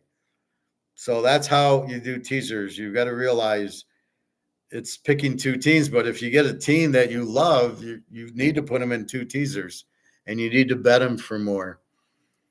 Because if we go 3-1, we break even. So if we go, 6-2, we make money, which is what I did. So if I had all the locks in two teasers, so I lose 2, but I win 6. So I go 6-2. So that's how we make money. If I go 3-1, we don't make any money. Luke, why does this world need mom and dad working just to get by? Didn't happen in the 50s. Yeah. Well, why are all the central banks buying gold if it's just a rock? It's all inflation. You know it. There's no value. Costs have gone up and the dollar's worthless. And then two people have to make enough to pay for the expenses. It's just simple. It's in 1971 that moron took us off gold. Gold, you would never have that. Gold would still be 35 an ounce at this point because nobody would be running for. See, if you're on a gold standard, you're not running to buy gold. So therefore, the demand for gold doesn't go up and the price doesn't go up. But when these idiots take us off of gold, everybody then runs to gold and demand goes and the price goes up. Like any other, just like Rolex or Mantle cards. If the demand's there, the price goes. How is the Mantle card 70,000? Well, because there's demand for it. People want to buy it. People want gold. But if we're on the gold standard and the money's solid, we're not worried about. We don't need gold because the money's gold. So we're fine.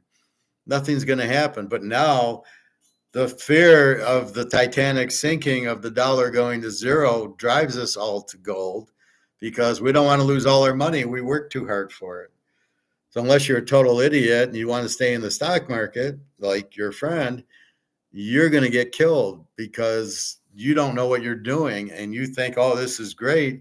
The government's printing the money and putting it in the stock market for the freaking election so they can say, look, the stocks are the economy is doing well, inflation's down, look at the stock market.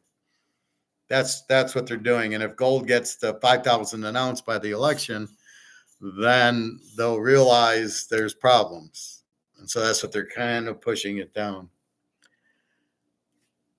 A devalue, well, yeah, it has no value, right? The purchasing power, the value of the dollar goes to zero. Let's call it what you will, but that's what happens. And the reason it happens because they print it to death. Pure and simple. If it was backed by gold, it would not be it would never get devalued, right? The only way it can get devalued is if you print too much. If you just keep printing it, you kill the value of it. So yeah, you can call it devalued. It is inflation, is the dollar going to zero. That's the true definition of inflation. You're making the money worthless. It doesn't buy anything. Nobody wants it, and nobody wants it now, right? All the countries, nobody wants it. They're all devaluing. 159 countries want to join BRICS. What the fuck? They're running from the dollar. They'll do fine with Russia and China and India and Saudi Arabia. There's plenty of oil, plenty of everything. So that's the whole point of it. You understand it.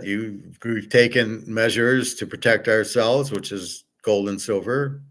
And now we just wait. And we know what's going to happen. And we know soon you'll be buying your house with 2 ounces of gold. That's the whole point of it. The value, it's the dollar going out will then make gold become the value.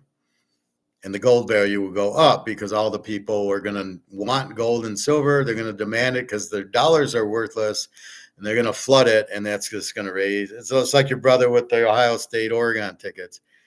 Everybody wants it. The price is going to go up and up and up, because everybody wants to sit at the 50-yard line of that game, or the Georgia-Alabama game. Everybody's going to want a show. So the more demand, the price goes up. The more demand for gold, the price goes up.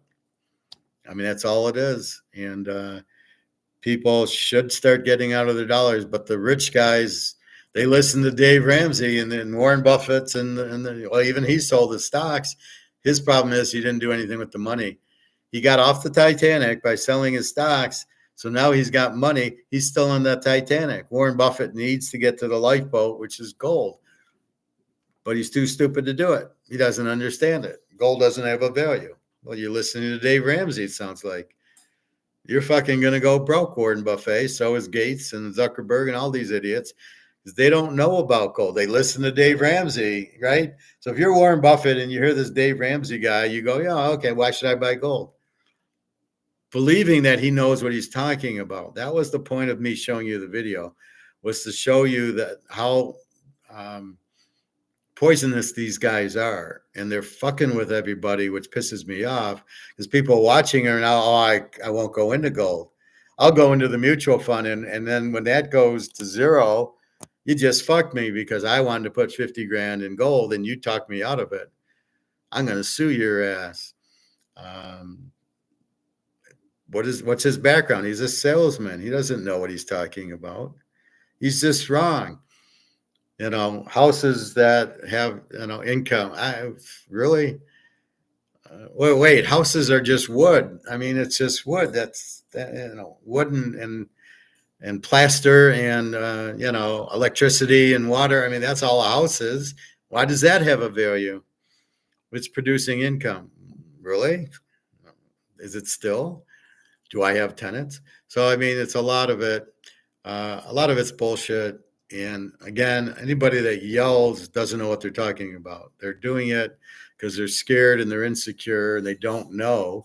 Hence, you never hear the professor yell. I don't yell to get my point across because I know what my point is and I don't need to yell at it. I only yell when I get like Greg and John vampiring me with his silly stuff.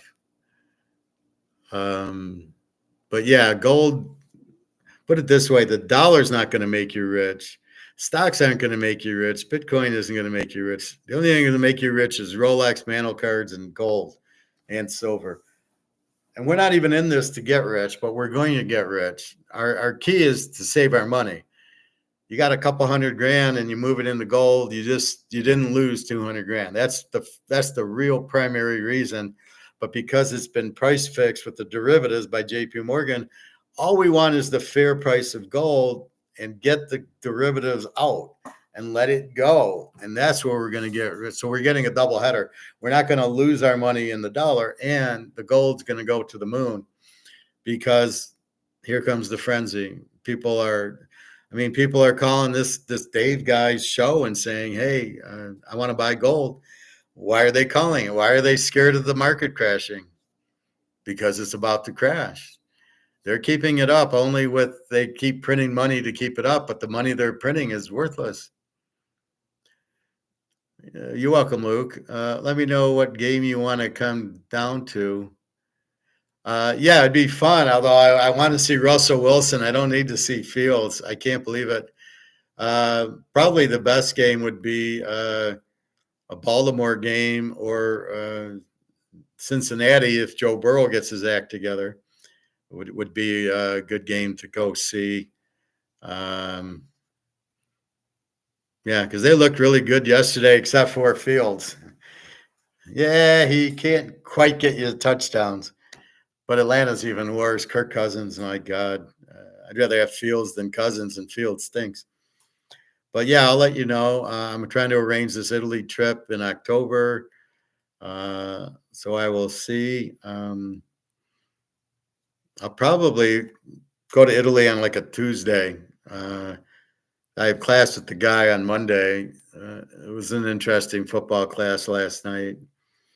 And so now we're going to do Monday and Friday. Because I said it's too much. We got to do pro and college separately. We can't do them both together because there's too much. You only got an hour, and I can't, And I said we got to see. So I'm making them predict scores and spreads, and then I'm saying, but we got to do it again before the game's played to see. Here's the real line. Here's your line. Here's the score. Why did you do it? And all stuff like that. So I've been doing this since the 70s. I can't just teach, how to pick winners. Take years. I can't do, it's just, there's too many variables. That's why I say these analytics just don't work, because it's too many variables in it. Anyway, you're welcome, Luke, Nick, Greg and John, Bobby, where are you? So I will see everybody. I'm not going to do an economics show. We just kind of touched on economics, and I don't have anything left, and I still got to study. So Pat, wherever you are, he keeps waiting for the economics class. And I tell him, just join here and ask a question. But I'd rather kind of do this than break it into two, because I get too into it. I don't have 2 hours left in me to now do economics. That's why I pushed economics in here. I already had Luke and some of the other people. So have a good night, everybody. I'll see you tomorrow. I got some studying to do. I have figured the A and Z teams in, but I got to then go through the high school games and throw them out like I was doing, because it's mostly the littler teams, Sam Houston State and Louisiana Tech. Did they play a high school game? Did they play Alabama? What are they really going to do against that? Then that's crucial, because you got to know the real team to bet on them. And that's what I'm trying to do. So have a good day, everybody. www.teaserking.com. You want to sign up. The week starts today. I had that issue last week. Some guy signed up on, I think, Sunday or Monday. And I said, the week starts Tuesday. So the week's starting today through Monday. And we'll see. So we've been on a nice roll, and I expect to get better because of knowing what teams to look for. So we will do that. Anyway, have a nice night. And again, take care. Buy your gold and just keep buying your gold and silver. Don't listen to Dave Ramsey or anybody like him. They don't know. He's not a gold person. I even struggle with the gold people who don't understand gold, right? They don't understand the derivatives. They don't understand it's paper, not physical, and the real price is 10 times higher. So keep that in mind. All right. Have a nice day, everybody. I hope everybody's well. Relax. Eat your little Celtic salt. It's really healthy for you. 182 minerals in it. So don't ever use the salt at the restaurants. Bring your Celtic salt, or at least your pink Himalayan salt. A lot of minerals that you need that you don't get, and the white salt kills you. It's just terrible for you. All right. Take care, everybody. Have a good night.